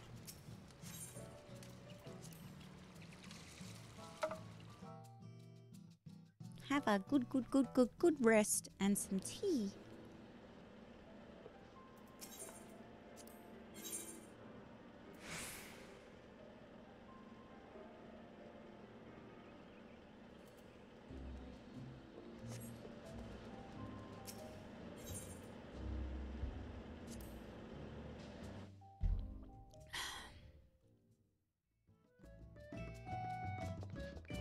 Oh, honey, you made a mistake.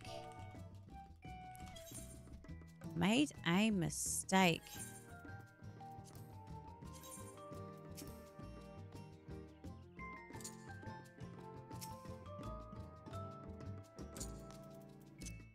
Look, y'all, I know how to do house things. Look at me go. Oh my god, you're so cute. Look how cute he is. Aww. Aww.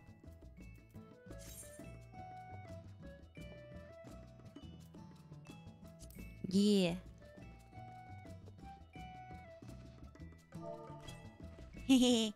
Haha. Yeah. This is my house, you guys.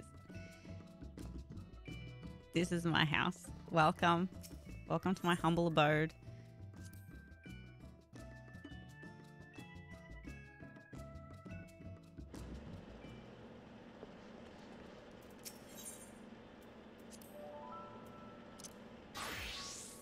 Yeah, you can sit.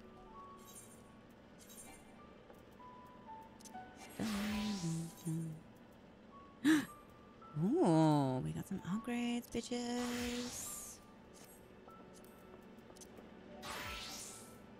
I have to do this periodically to, like, make sure that everything is up to date.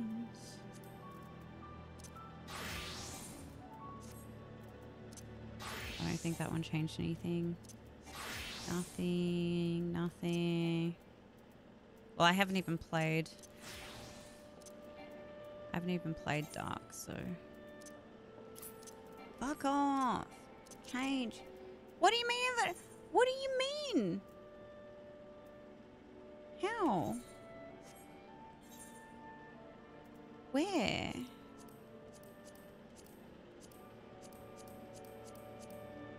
Oh, shit. Why do I have so many copper rings? Whoops. Oops.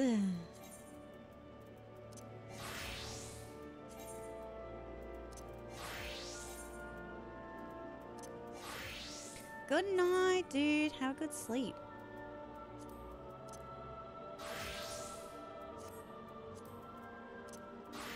Rogue. Nope. Lancer? Yeah, boy. Blue Mage hasn't changed. Hasn't changed.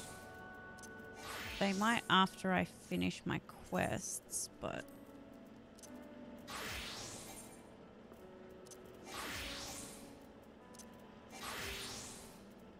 This is some fucking top tier inventory management, y'all. Like, this is the content bitches come to see. Like, y'all love content? Fuck yeah, I got you. That's why I'm here. That's why I exist.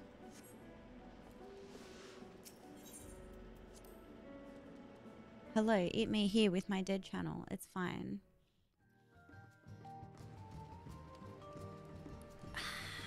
This place is fucking beautiful. This is viral stuff. Yeah, right.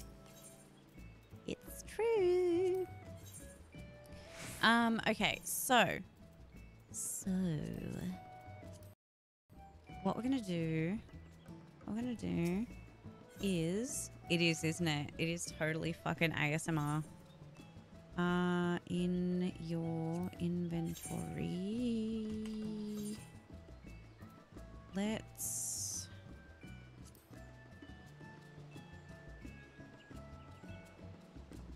Why can't we sell from here? It's stupid.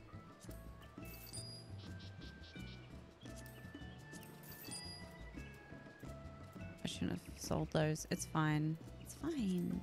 You can sell this. You can sell these.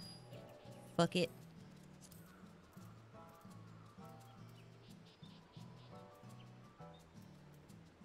Okay, what are like the baby ones?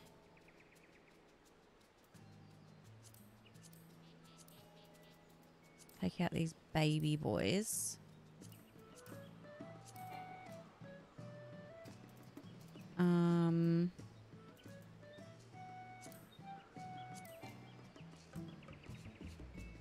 Rose pink we can buy anytime.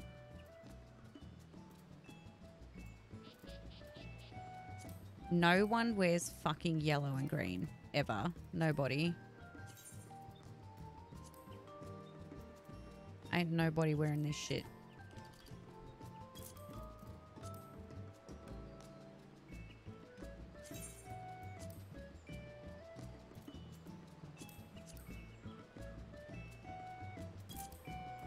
Bum, bum, bum, ba-da-dee-dee-dee. What professions to do on Demon Hunter? That's a hard question.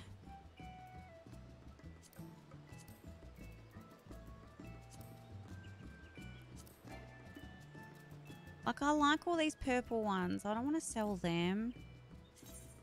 Like, no one's gonna buy fucking this ugly green shit. Wait, that's a green one. Wait. So.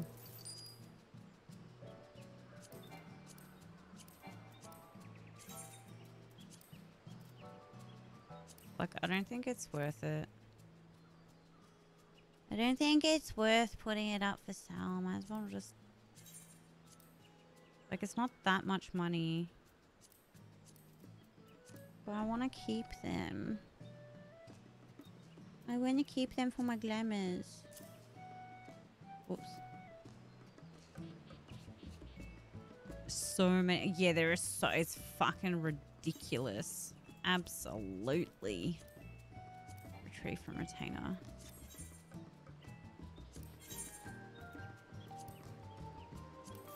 Like, I don't even bother checking the... Like, checking how much shit sells for. Because, like, I just can't be fucked. I can't be fucked. Okay.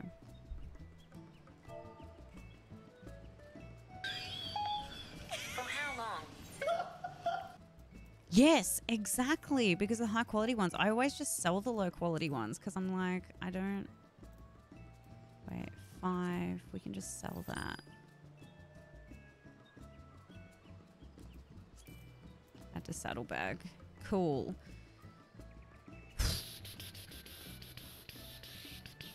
Like, this is outdoor stuff.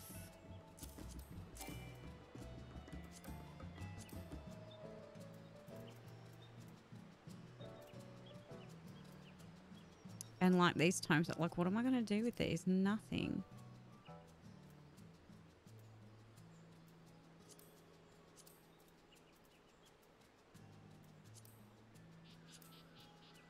Diamond tier goes into saddlebag, saddlebag, saddlebag.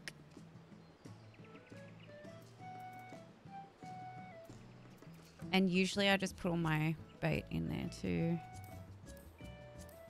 I think that's what's taking up most of the room because I was trying to do my fucking fishing and I couldn't be bothered messing around with it each time, but it takes up so much room. Like, I probably don't even need half of this bait anymore.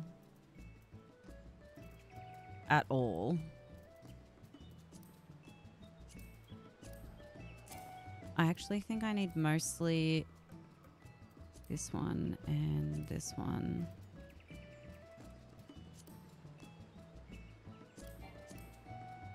But the thing is, like, if I sell them and then I go fishing and I don't fucking have them, I just, like, irritate myself because I don't have what I need. Oh, for fuck's sake.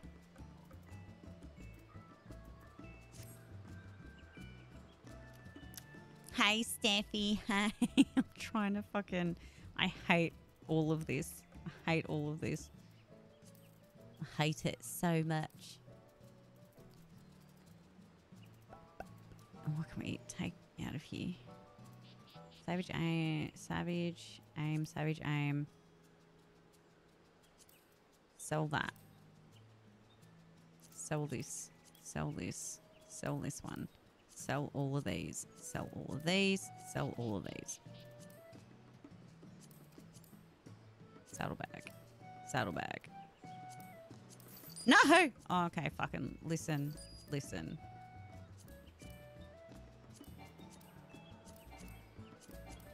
It's fine. It's fine.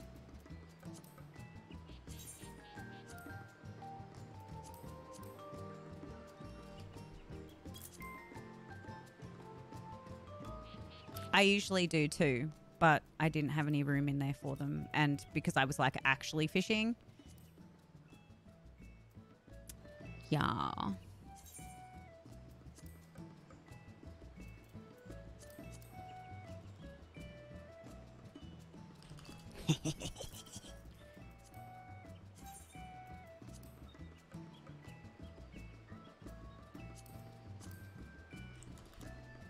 Bitch.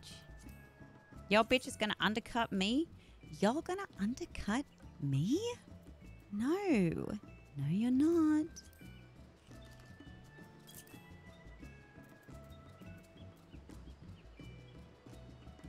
So you can blow up gear you find, then remake it later for a currency. Oh no, I did the same thing, Pats. Like half the shit that I need for like my anima weapon and whatever, I didn't even know what those items were. Like the unidentifiable bone and seeds and shit. And I just like sold them. And then I was like, fuck. When I like realized. Lost my fucking mind. Fuck. Fuck. Fuck. Nah, this can't just undercut everybody. Just sell them. This fucking cunt's undercutting everyone. Get out of here. Get out of here, son. Alright. Yes, just, it's fine. It's fine. Okay, thanks. Now. Alright.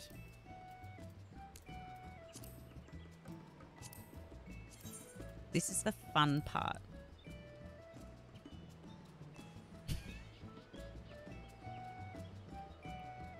It's the fun part. Where we do this.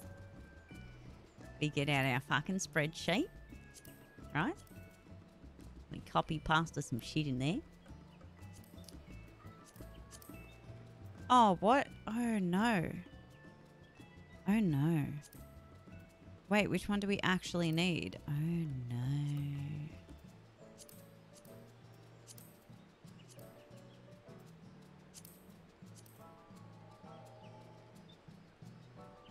Oh, for fuck's sake. Copy item. Boom.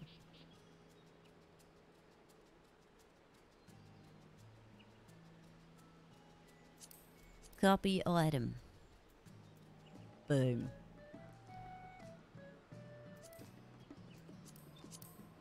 Raw materials list. Iron ore.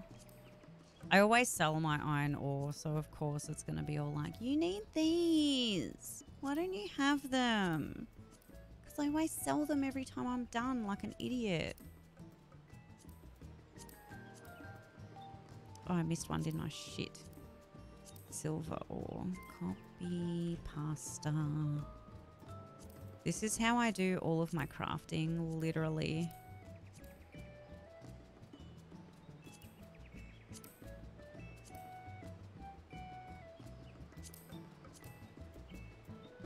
Animal. Copy. I'm missing quite a bit of stuff today.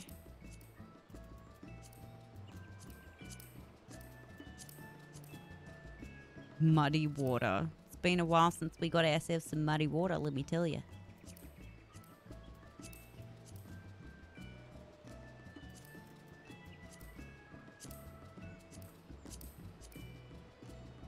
Hello. Oh, we used to have so much lavender at my house. It was my favorite thing ever, but apparently it's not good for dogs. In 2020, we found out that lavender isn't good for dogs. We don't have any anymore. All right. This thing. Really, dude? Thanks.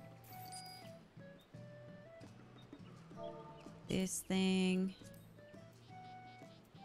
I only need 10 of them. What the fuck is wrong with y'all? I'll take the high quality ones though.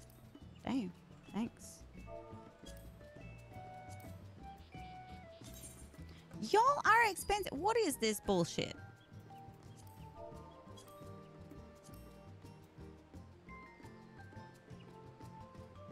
I don't remember how many I need, so let's be safe. Fuck. Maple log. Oh my god. Fine, I will take all of them, thank you. Wait, do they have high quality ones? Oh, they do. Shit. Fine.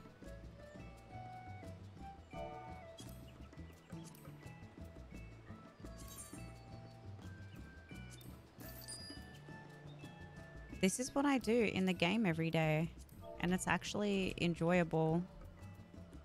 I don't know why I enjoy this so much. It's like playing the game.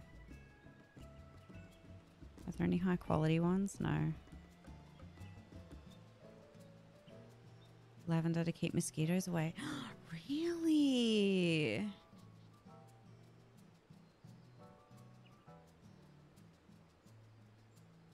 Interesting.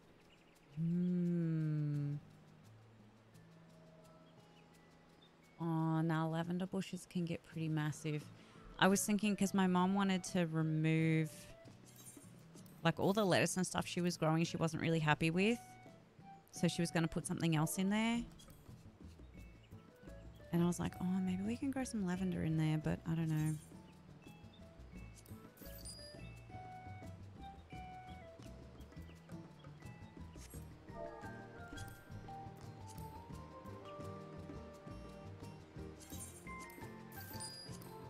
I need to stop selling stuff that I know I'm just going to rebuy the next day. I'm probably losing so much money from doing that. Like this silver ore, like just keep it, bitch. Oh, yeah, there we go. That's the good shit. We'll sell the other one. It's fine. That's a good shit. Yeah, Astro doesn't usually eat plants either. There's just very specific grass that he eats.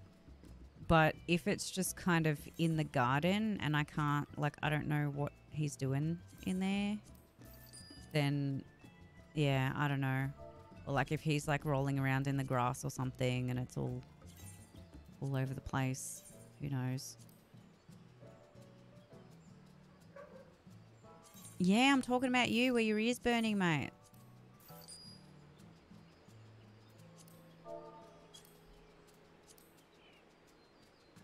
Oh, it's at o'clock. Have fun, guys. Catch you on the flippity flop. Just, you know, while we're shopping out here.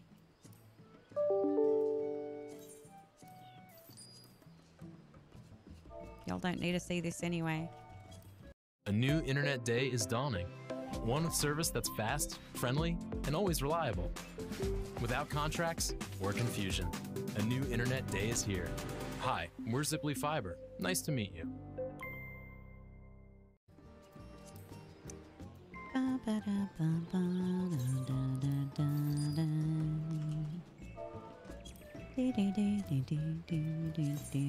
Ew, why you charge so much? Oh my god.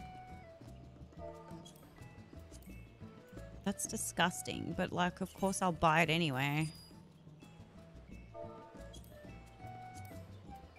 Oddly specific. Are you insane? What the fuck is this shit? Who has that much money? Bruh. Wait, no, not lavender oil. Lavender. Not one person is selling lavender? What? I have to actually get my own lavender? Are you fucking kidding me? Are you fucking... Oh. Never mind.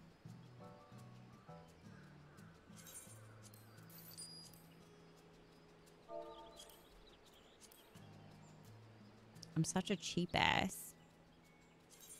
Such a cheap ass. But, you know, if it's going to get me some high quality shit for my dailies, like, I'm down, you know? Okay, let's get crafting. Did I forget to buy?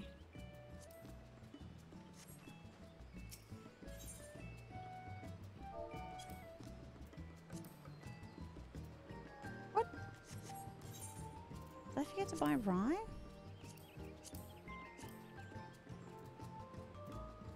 But no one's selling any. Heckers.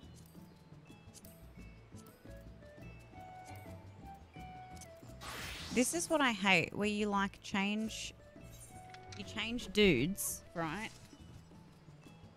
And then you're like still sitting down like this and you go end synthesis and it's like sweet. And then you're like, all right, cool. Now I want to make this thing. Luckily I'm still woodworking so I can do it.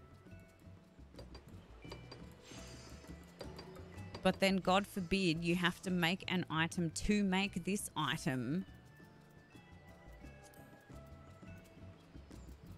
that like is a different class, and then you have to like exit out of everything to make your character stand up so that you can change dudes, so that you can go back into the menu, and then you have to try to find what you were doing again. It's such a fucking pain in the ass. It's so shit.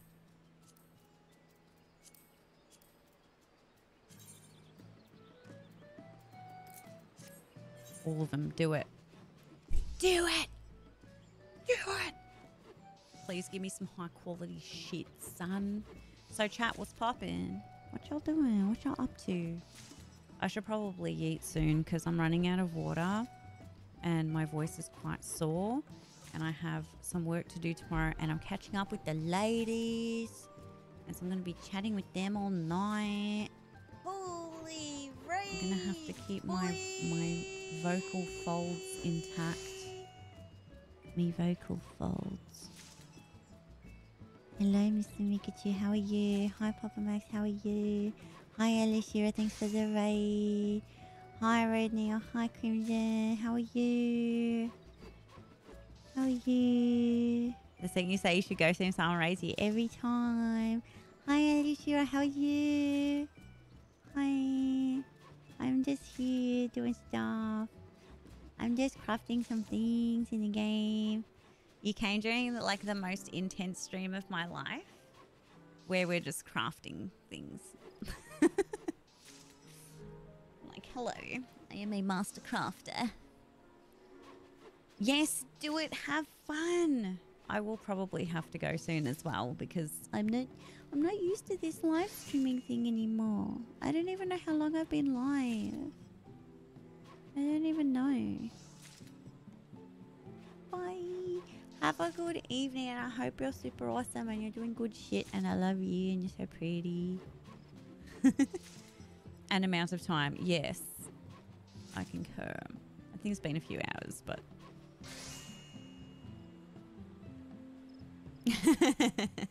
She is also really lovely. Look at me just fucking sitting here crying. This is what we're doing. I'm sorry to disappoint anybody. See, look, okay, here is an example of what I was bitching about. Look, so I need to, in order to make this thing with carpentry, I need to make some bronze ingots, right?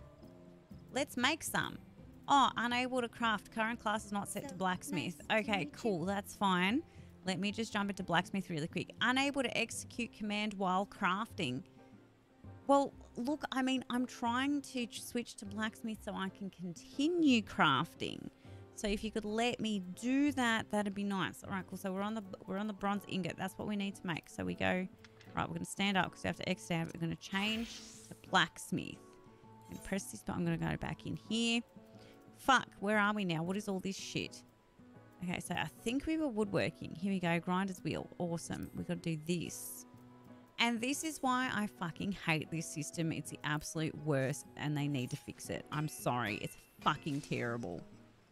Anyway, hi Papa Max. Thanks for the follow. Welcome. Hello. And how did I only make 2 of these from all of this fucking shit? What? What? Oh yeah, and look, now I need to go back into carpenter and I can't because I'm crafting. Oh, big mood, Pats. I don't even want to attempt crafting in WoW.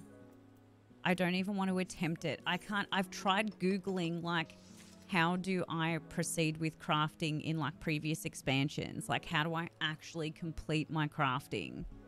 And no one fucking knows. It doesn't exist.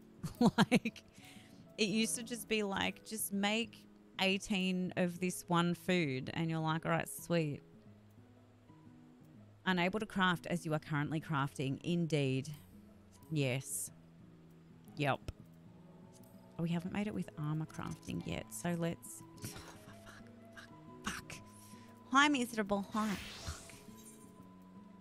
Sup. How are you? I hope you're better than me raging at this right now. Ooh, thanks for buying, whoever that was. Thanks. And look. So, like... I'm currently an armorer, right? Both smithies and armorers can make steel ingots. But because I have the smithing one selected, it's like, you can't do that. You're not a blacksmith. You're not allowed. You can't do that. And I'm like, but it's right. It's the same level and everything. And then you're like, okay, well, I made it. Let me just quickly. Quick synthesis is not available until you've successfully crafted the item. And you haven't successfully crafted it as an armor crafter. Okay? So you are not allowed. I'm like, fuck.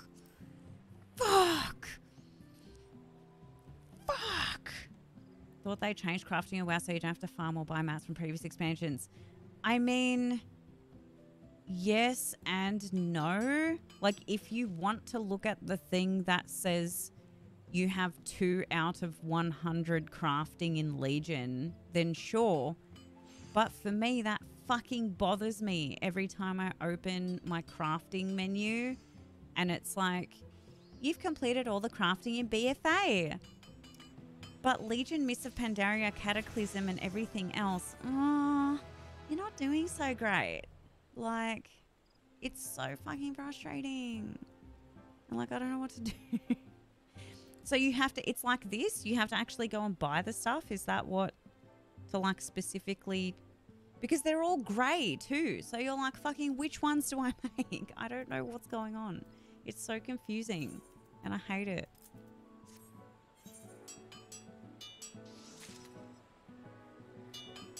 You're like, show me which recipes have level up. And they're like all grey. And you're like, what? I don't understand. Please help me.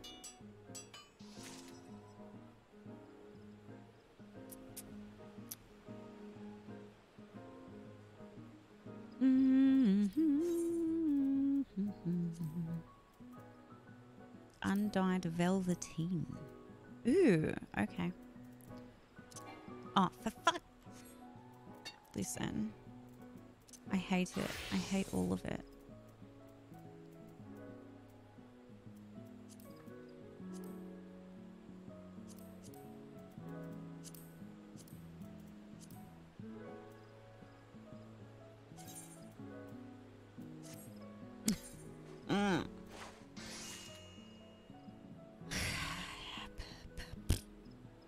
Oh, who's played Genshin Impact? Because I heard it's amazing. And I'm still, like, considering it. It's just so intimidating given how much other stuff I'm doing right now. And by that I mean playing this game in particular. What is this? Blacksmithing. Oh, now I have to fucking switch back. I hate you. I hate you so much. It takes so unnecessary amounts of energy and time to switch menus. Oh yeah, you did, Rocker. How was it? Did you like it? You start with this stuff that's from raids. What? Why? What? I mean, that's the entire game though, Pat. You literally described the entire experience right there. Like, just remove crafting from your sentence. They need to completely redo everything from the ground up in WoW. There's too many Band-Aid solutions piled up. It's just an incomprehensible mess. Makes perfect sense to me. Just don't think it's for me. Is it too anime? Is that why? Too cutesy? Too bright? Too colorful? Too much? But we've got a new leveling experience for players 1 to 10, so everything's fine now. They had to bring new people in eventually. I guess. It's very cutesy.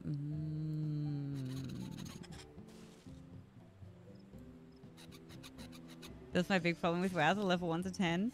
That whole 5 minutes. Fuck. True. For how long?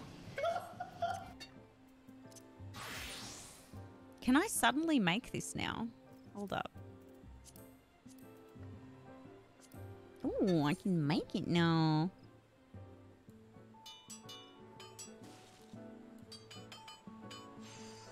Do you like the gritty ones? Yeah. Ooh, you're gonna love Diablo. Ooh, baby. This next Diablo.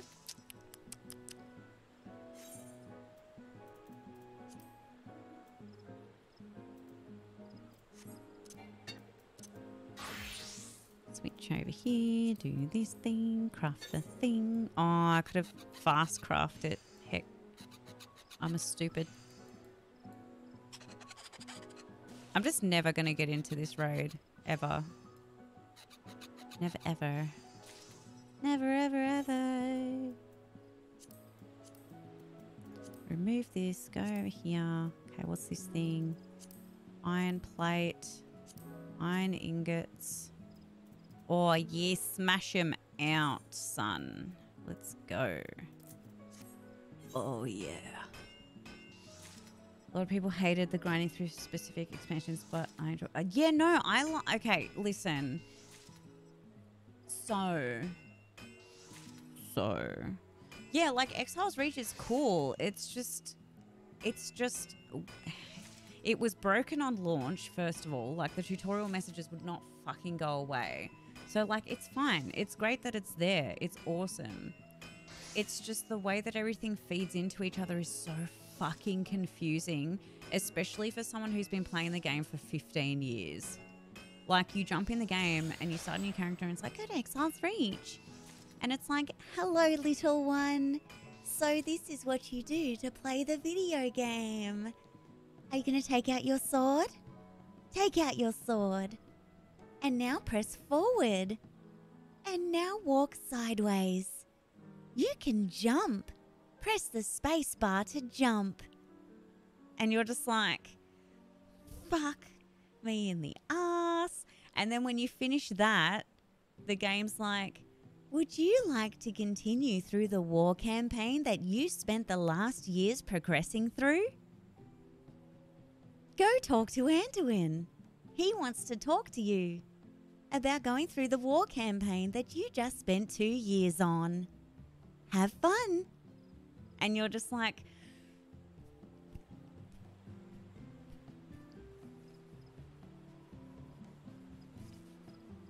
I don't want any more fucking BFA fucking dungeons. I can't handle it.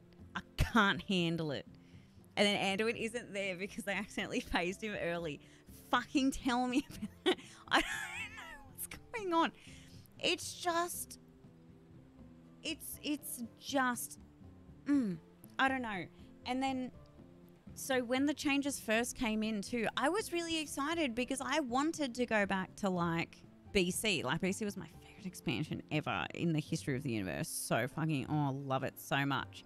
But the weird thing is going there at level 10 and not having any skills. So you like go to BC content or you go to like Wrath content and you're just fucking...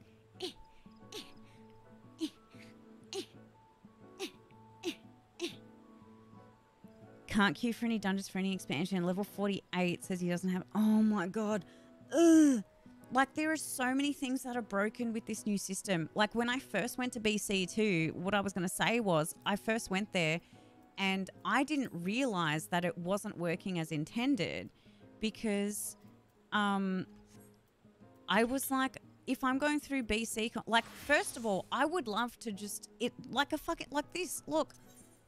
The fucking roulette. Just be like, sign me up for fucking everything. Whichever dungeon I get first, if that's BFA, so be it. But sign me up for fucking everything. Please. Like, you have so much content in the game. Let me just get into all of it. Anyone. I don't care which one it is.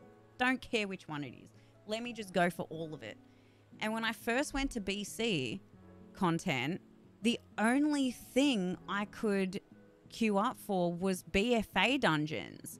And I was like, what the fuck? I just spent 2 years in BFA dungeons. I don't want to fucking do this shrine of fucking stupid guy anymore. I don't want to do it. I don't want to do it. But then everyone was like, oh, you can. It'll just force you. It'll open it up after X amount of time or whatever. And so a week later when I went back, then I could queue up for BC dungeons, which was fine. And that was what I expected. But like the experience was already fucked. Like, because I already jumped in and was like, well, this feels shit. And then I just didn't feel like coming back for 2 weeks. Like, so I don't know.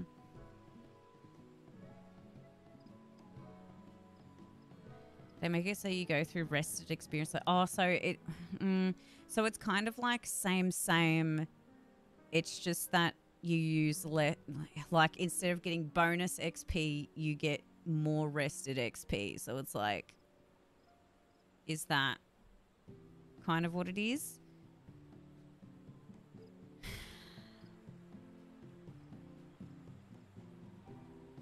But yeah, it's poo-poo. Also, Ivan, I think Final Fantasy XIV does that. I think you just get like a passive buff as soon as you get a level 80 character, a level 80 job.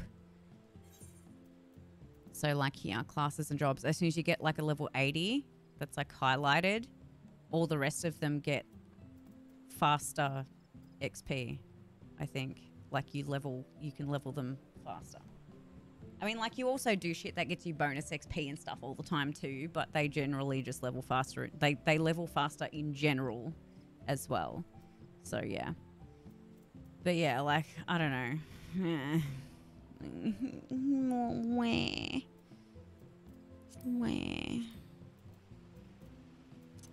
That's my crybaby time. I'm sorry. I didn't want to do that.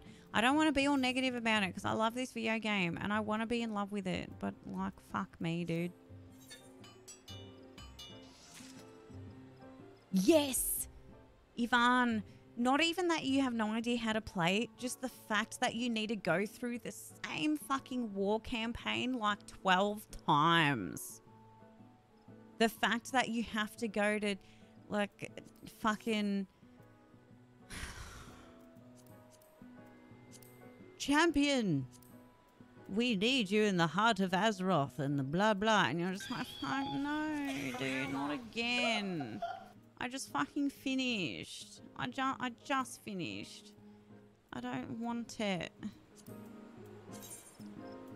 It's like, stop, leave me alone. I feel great. I feel great. It's just these are the things that isn't when everyone's like, why aren't you playing WoW? I'm like, that's why. You can enchant heirlooms now. Can you?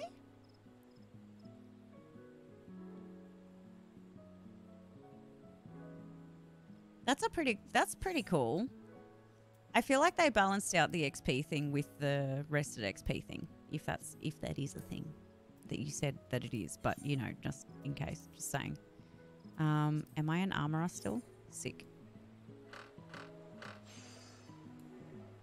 You've always been able to? I mean, I don't see why not.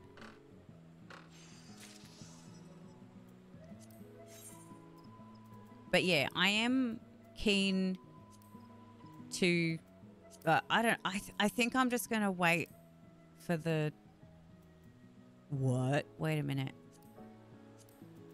Off of... Oh. I'm gonna need... Wait, do I have these? No.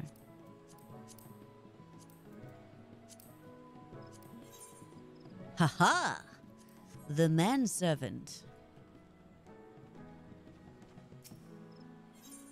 comes to the rescue.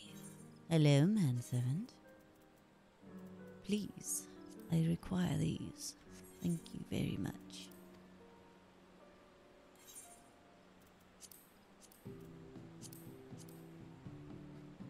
Oh, wait. See, this is what I'm confusing myself. Craft.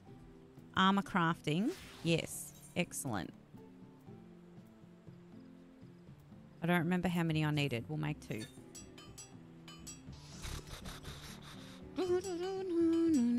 I want 120 enchants. Well, you can't have 120 enchants. You can only get level 60 enchants. Bitch. It's not possible.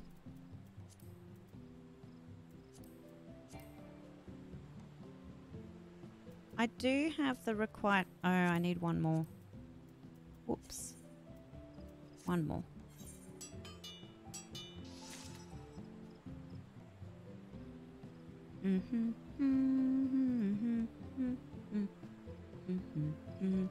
I guess the thing I can't get my head around with Genshin Impact is like having a gacha mechanic around an MMO style game. What do you mean I don't? Oh. That was my fault. Oops. Enchant them on your big boy and then mail it. Ooh. That's a spicy meatball, that is. This is spicy meatball. What is this? Goldsmithing. Goldsmithing. Silver ingot. For fuck's sake.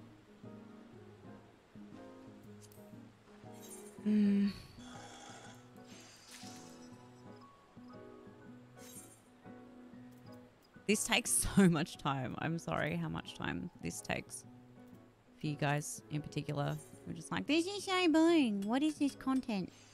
This is playing the video game, okay? This is how we do it. Sorry, I can't say it out loud because I'll get banned. Crafting method. All of them, please. Every single one. Yes, queen. Level up. There's God on Wowhead on what's best to do. The fact that you need that just to level up alts is just in my mind personally. I feel surreally spoiled by Final Fantasy because of all of this. Oh my god, it is too. Have you seen me in a fight? I just go like yeeting off cliffs and stuff on accident. Whoops.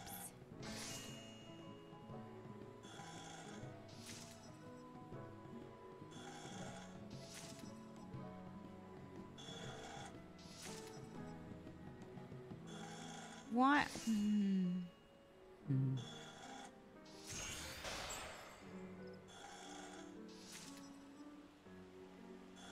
Mostly me doing the work? Where?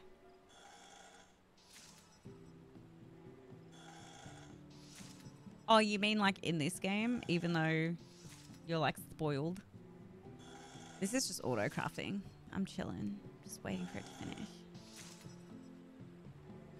There's broken OP, you don't really need them. I mean, yeah. Oh, right. Yeah, because I fail so hard. Oh, I don't even need to make all of these things because we only need 30 points. Fuck. I'm such an idiot. Oh no. What am I doing with my life? I think now I can just make the higher level. Shit. It's fine. It's fine. We have 5 more minutes until I need to yeet anyway, because the ads are going to come back and I might as well just... I need to go pee and have some food and stuff while I finish crafting all of this shit. I was so keen, you guys, to do a whole binge-ass watch party on Twitch, but I was going to just do it with no cam on like my VRV screen or something, but I don't know if I'm allowed to do that.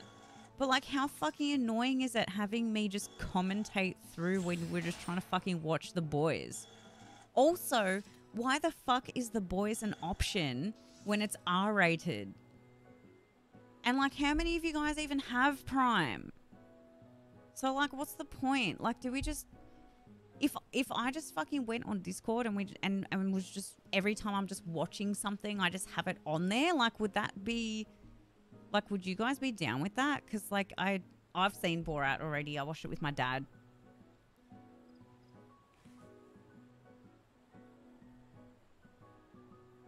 Yeah, right? Like, would y'all really let me watch some R-rated shit, like, on the stream? And, like, I don't want to be talking through the whole thing. But, like, if you guys are fine with me just... Is the best show on there? Yeah, but it's R-rated. Well, that's what I mean, Pats. That's what's been... And the thing is, like, I don't want to have my cam on and be, like, talking through the whole fucking thing. So if I'm just sitting here chilling, like, playing the video game, like, I was gonna say, like, if you guys want me to, whenever, like, it doesn't matter, because I do it so much. Like, I binge watched. I didn't tell anyone except only the ladies and my best friend know this, and my parents, because I was going on about for ages. I binge watched after I watched the Twilight series. I binge watched every fucking Robert Pattinson movie I could find. I was having the best time ever, just watching every single one I could find, every single one I had access to. Started on the Kristen Stewart movies as well. Like, I'll sit here and, like, while I'm working or while I'm reading lines to myself or while I'm just, like, chilling playing Final Fantasy, I'm always watching stuff. So if you guys want, I would love to just, like, chill in Discord and just have it on. Like, I'll be muted. I'm just sitting here watching. But, like, if you guys would like that, I'm totally...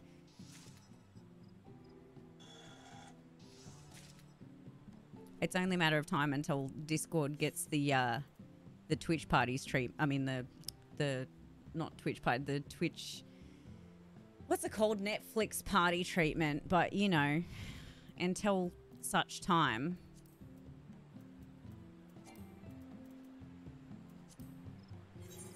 I would, like, literally from here, I will go straight onto my Discord.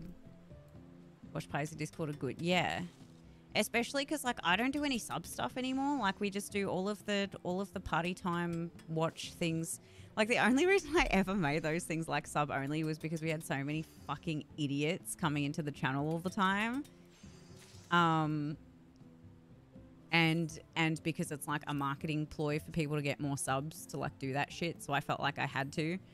But to be honest, I would much rather just open it up to everybody and just, like, chill the fuck out. So it'll just always be in, like, the hangout, like the everyone hangout channel. I don't want to undermine any of the subs by, like, removing those channels or anything. But in terms of, like, the actual, like, in terms of, like, me interacting with the Discord stuff, I'm just fucking all over the place now, so. Prime Video's maturity ratings and parental controls apply to Prime Video content in watch parties, and this content is subject to and governed by Prime Video's terms of use. All other watch party features, including the content creator streams on their webcam or chat content, governed by Twitch's terms. So, well, that's what I mean. So why do you allow me to watch it? Was literally blood and titties. Yeah, but, like, no one cares about his channel and he knows it. He knows. He's, like, testing them. He's fucking testing them, though. Their rules never clear anything up for me, ever. I'm like, well, what is this? Oh, leather worker. I thought I was a leather worker. Like, they literally use The Boys as an example for everything because it's like the best thing you can watch that's broadly available. Deliberately vague, yeah.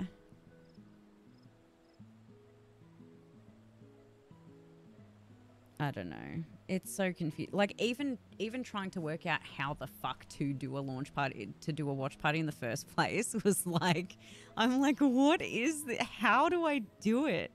And it's like, oh, you need to be streaming.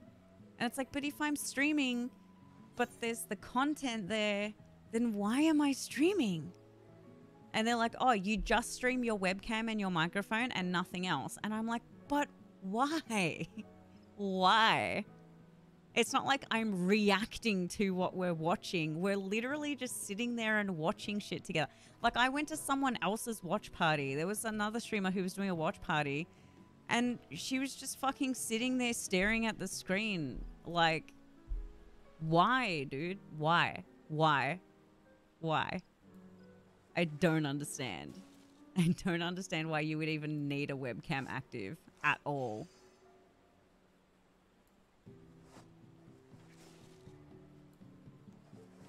Yeah, Pat's true.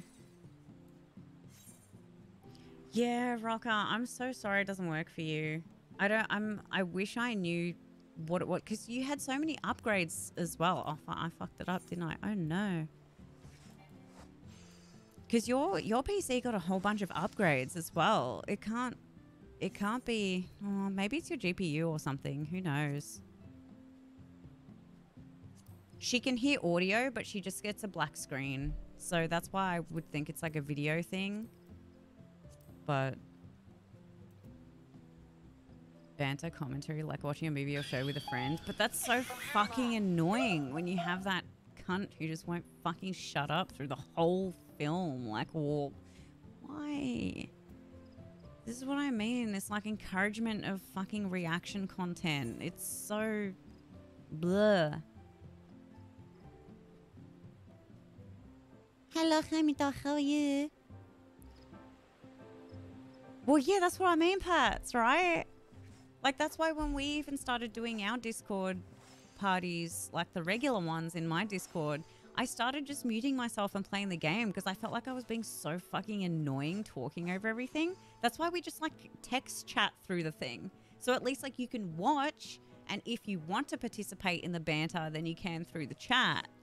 But like, it's just so annoying through, oh no, see this is found, no, fuck. It's just so annoying otherwise.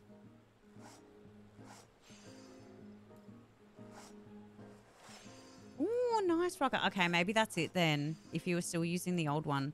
Because Rocker streams off her PlayStation mostly. With pre-patch stuff. Oh, how's that going? We just had a whole rant about it for the past 3 hours. Nah, you wouldn't be. But it's just crazy the amount of power that's needed just to watch the video thing.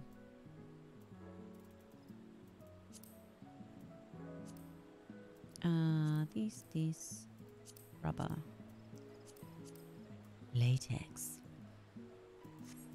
Let me get my alchemy pants on. Wait, we don't actually need these anymore, do we? Because we already made our low level stuff that we have to turn in, hey.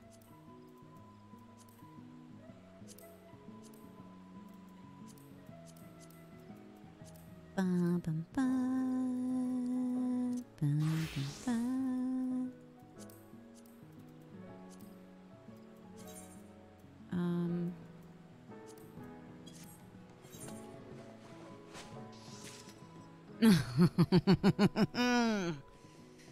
Yes, Jaimito, yes.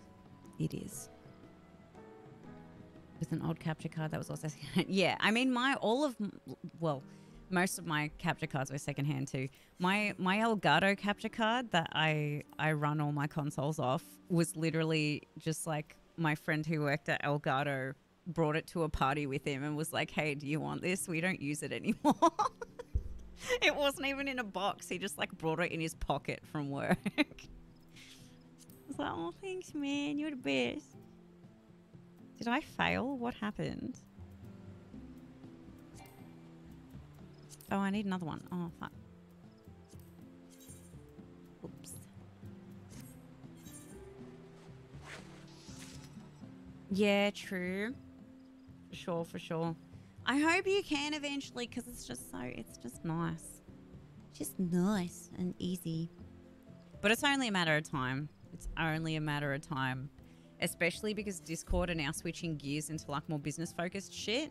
It's just a matter of time before they do exactly the same thing that Twitch has done and completely outgrow themselves and completely outgrow like the community that they built and all of the fucking feature sets that they gave everybody. Like they already were just like, yeah, fuck your partnership. To like half of their fucking part, probably more.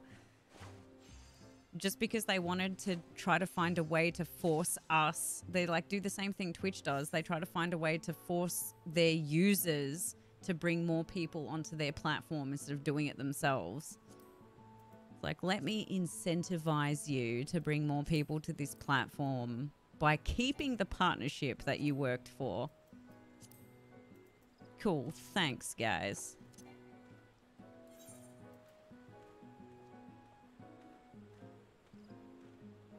That we can change on the daily. Oh, that's nice. Pay or get more users. Also, get more users. Yeah. Yep. Yep. Uh-huh. Yep. I thought I was an alchemist. What do you mean? Anyway, fucking Silicon Valley, am I right? Silicon Valley, am I right? I have so much hair. Like, what is... Look at it. Look at what happened in lockdown. Like, it's just everywhere. Rocker has 10 times more hair than I do, by the way. Everyone keeps saying how much hair I have. Rocker's hair is, like, past her anus. She's a dreadful place. Yeah, indeed. Indeed. Their internal work culture has, like...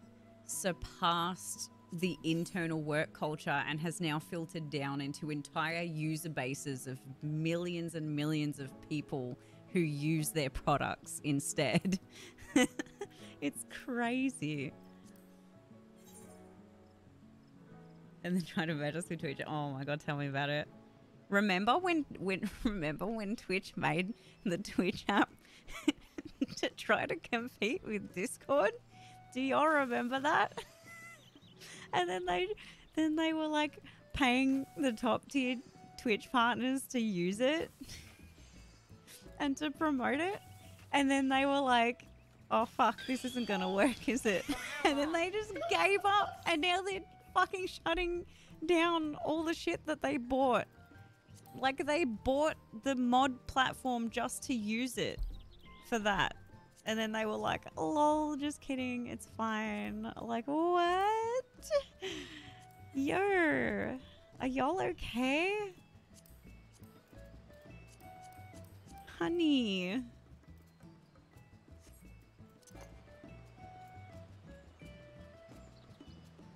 And they do it once a week. Yeah, same. I think lately it's been a little bit more, but I think it's because I've just been touching it and stuff. Like, especially my fringe area thing. Oh yeah, big time, Pats. And I've been saying it and I'll say it forever. Those kinds of decisions have been getting made ever since the affiliate program became a thing, because that's where it started. Probably started before that, but that was before my time. Oh my god, Ken-chan, I'm gonna yeet. Get out of here. Stop it. Get out. I love you. I love you. Oh, Assassin's Creed Origins. Are you going to play Valhalla? Hi. Welcome. Watching me games. Not creepy at all. And Lycoris, welcome. Hello. Feel like they have let people get in charge who have no idea about the... I mean, that's what they do. That's what people in Silicon Valley do, right? They're like... oh, our user base is large enough that it's becoming unmanageable. We need someone to manage this. Maybe we should promote someone from inside the company who has experience with the past 10 years of our product development and knows what our user base wants and needs. Nah, let's get that guy from Cadbury. Let's just bring him on.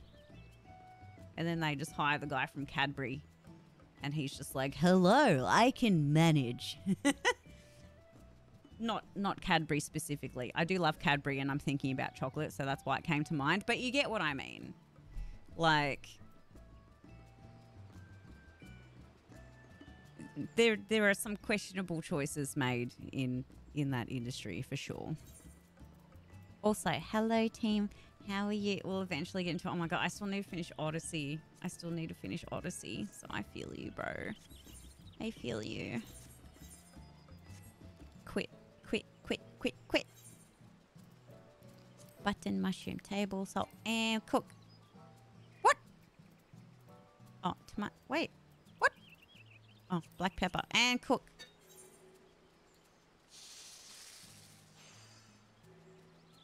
Kitchen manager was replaced by a real estate agent. Yeah, exactly. And like, yeah, they might scrape by, have someone with fresh ideas, but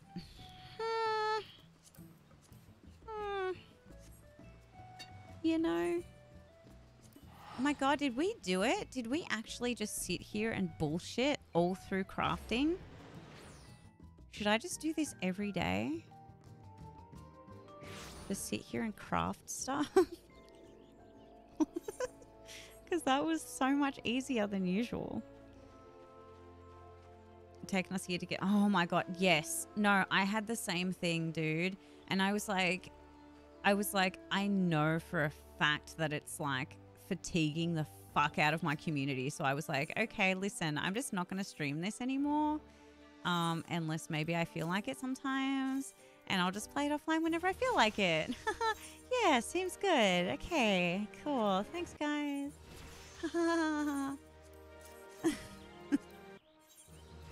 It felt so bad. It was the same thing with Final Fantasy VIII and Final Fantasy X. There's like 3 people who are like, I fucking love this game so much. Oh my god. Final Fantasy VIII is my favorite Final Fantasy ever. I'm so glad you're playing this. Ah! And then after the 10th week, everyone is like, fuck this. Fuck this. Because it literally takes like 60 hours to get through. Oh yeah, high quality bonus meat. Oh yeah, baby.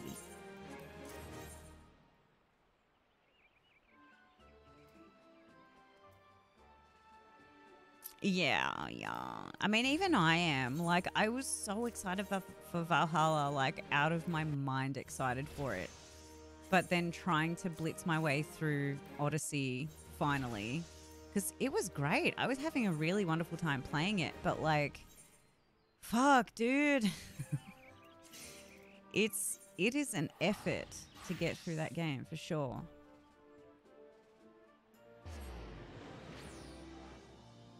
I'm still trying to speedrun that shit. I'm still trying.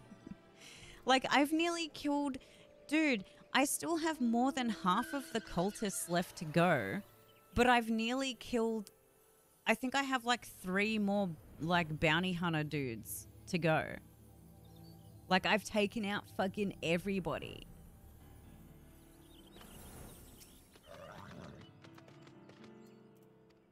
Oh, yeah, I need to actually... Oh, hang on. This. Haha. And this. Haha. And this. Haha.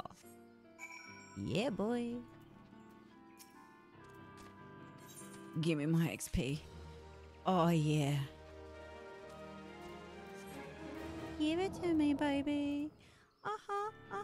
Give it to me, baby. And that was how long it took to do all of that. And we still haven't done any fights for this shit. So, what we're gonna do is probably jump on Discord and binge something. Oh my god, I binged all of the Hollywood series like in the past 2 days as well. How did I forget? Okay, listen.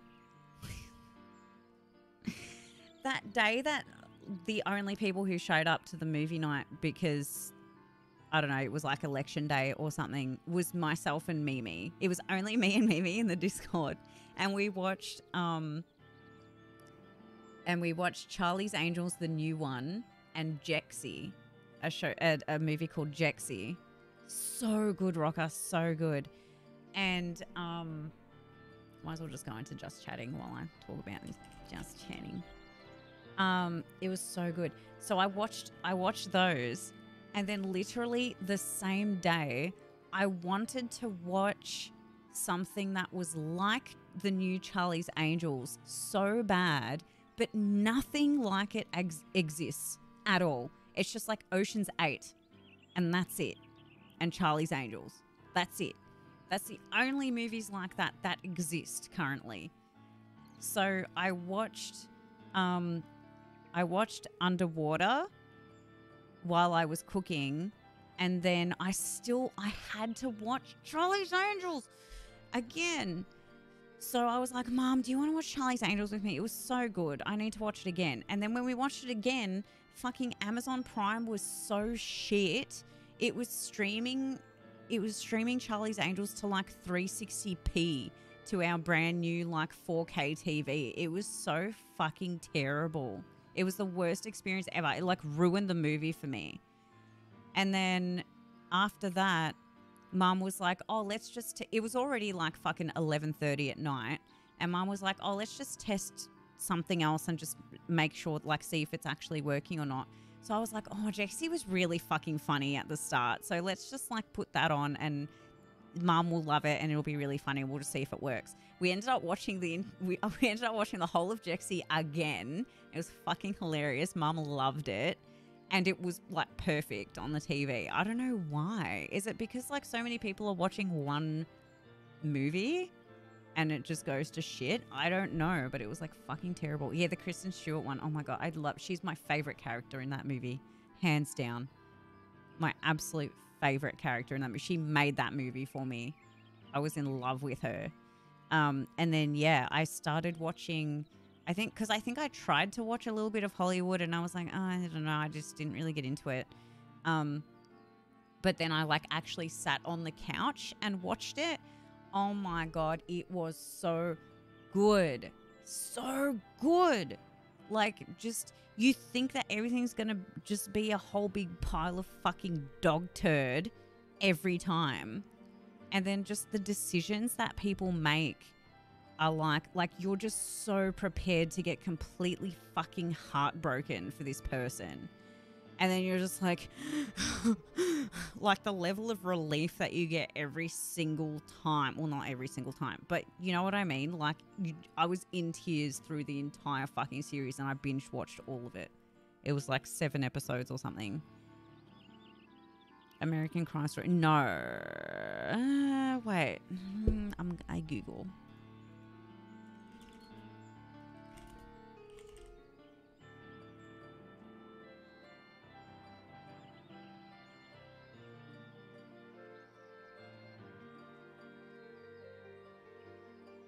I have not. I haven't even heard of this.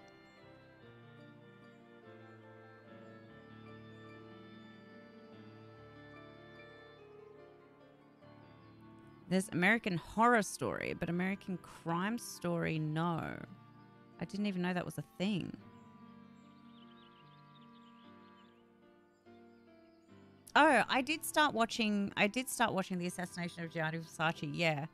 But I couldn't get through it. I thought the OJ one was a movie. I didn't know that it was part of like the...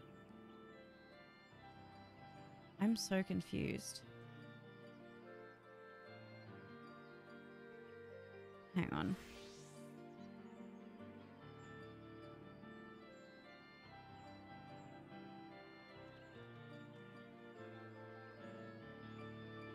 They need to do better at marketing this stuff because it's really fucking confusing. Like, even if you just go onto the IMDb page and you're like, what is this? It's like, there is a whole bunch of stuff. And you're just like, what?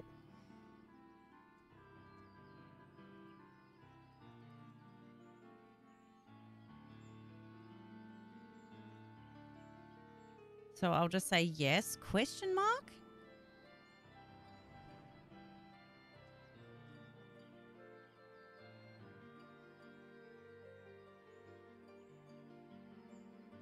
Because this specifically says The People vs. O.J. Simpson, American Crime Story. Which, it's on my list. It was going to be one of the next things that I watched. But that's the only thing that it has on here. It doesn't have the Versace stuff. That's why I didn't even know it was that. Ratchet I started watching and I was like, American Horror Story, it didn't look like it was my thing. Yeah, I don't know. I kind of fell out of... I started watching the Versace one and was like, I feel like his stuff, like, I want to watch it because it seems really cool and it seems really interesting, but then it just doesn't hold my attention.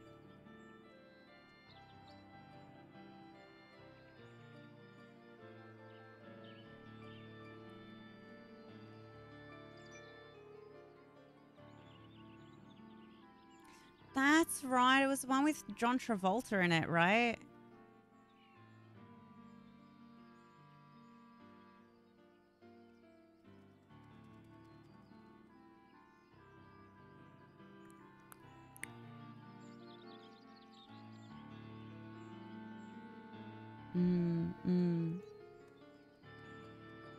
Maybe I should go back and watch the OJ one first.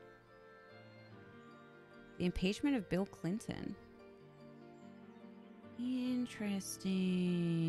Oh, so that one's not out yet.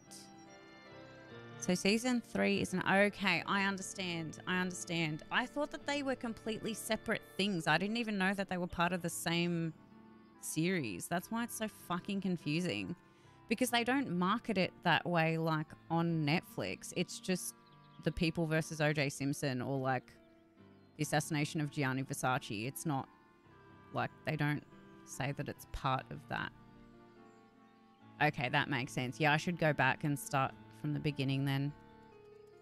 And I really want to watch The Marvelous Mrs. Maisel. That's been on my list for fucking ages as well. Anyway, I should go. I really need to pee. I'm going to actually piss myself.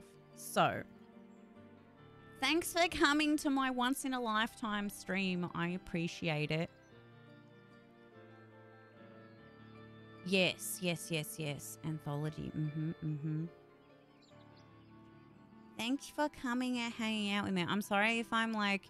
People are used to me being all like, woo, and stuff. But, bitch, I work real hard now off stream, okay? And it's... I am tired and my throat, I need it to be intact so that I can smash my auditions tomorrow. And then y'all can all play video games with me in them. And then I can play video games with you with me in them. And then it'll just be like really fun and exciting. I promise. I promise. I promise. Thank you. Thank you. I actually got, I did get a part in something I'm really excited for. So I wish I could tell you guys more about that. But I cannot be a Tom Holland. Not this day. It's like the worst thing about it. Like, that's part of what makes me like stay off Twitch too. Is like, fuck, what if I say something stupid I'm not supposed to say? No. I'm not allowed to spill the beans.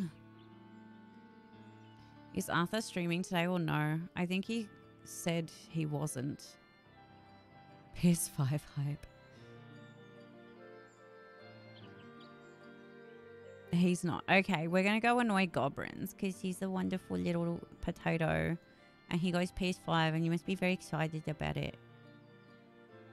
You want a kid? He's so excited. He's so excited. We're going to raid Gobs. Yeah, do it. Go say hello and tell him he's wonderful and we love him. And he's a lovely, lovely, lovely lad. He makes a whole bunch of Final Fantasy 14 content. So if you're into Final Fantasy 14, also... if you're not in the Discord, if you feel like it, jump in there. No stress. We're gonna. I'll probably chuck on something to watch as well. Because that's what I do. I sit here and I binge watch things, and analyze all the acting and things and pick stuff that I like and whatever. But I love you guys. Thanks for being here. I appreciate it. And I'll see you when I see ya. But I'm literally on Discord like every fucking day. So, you know, just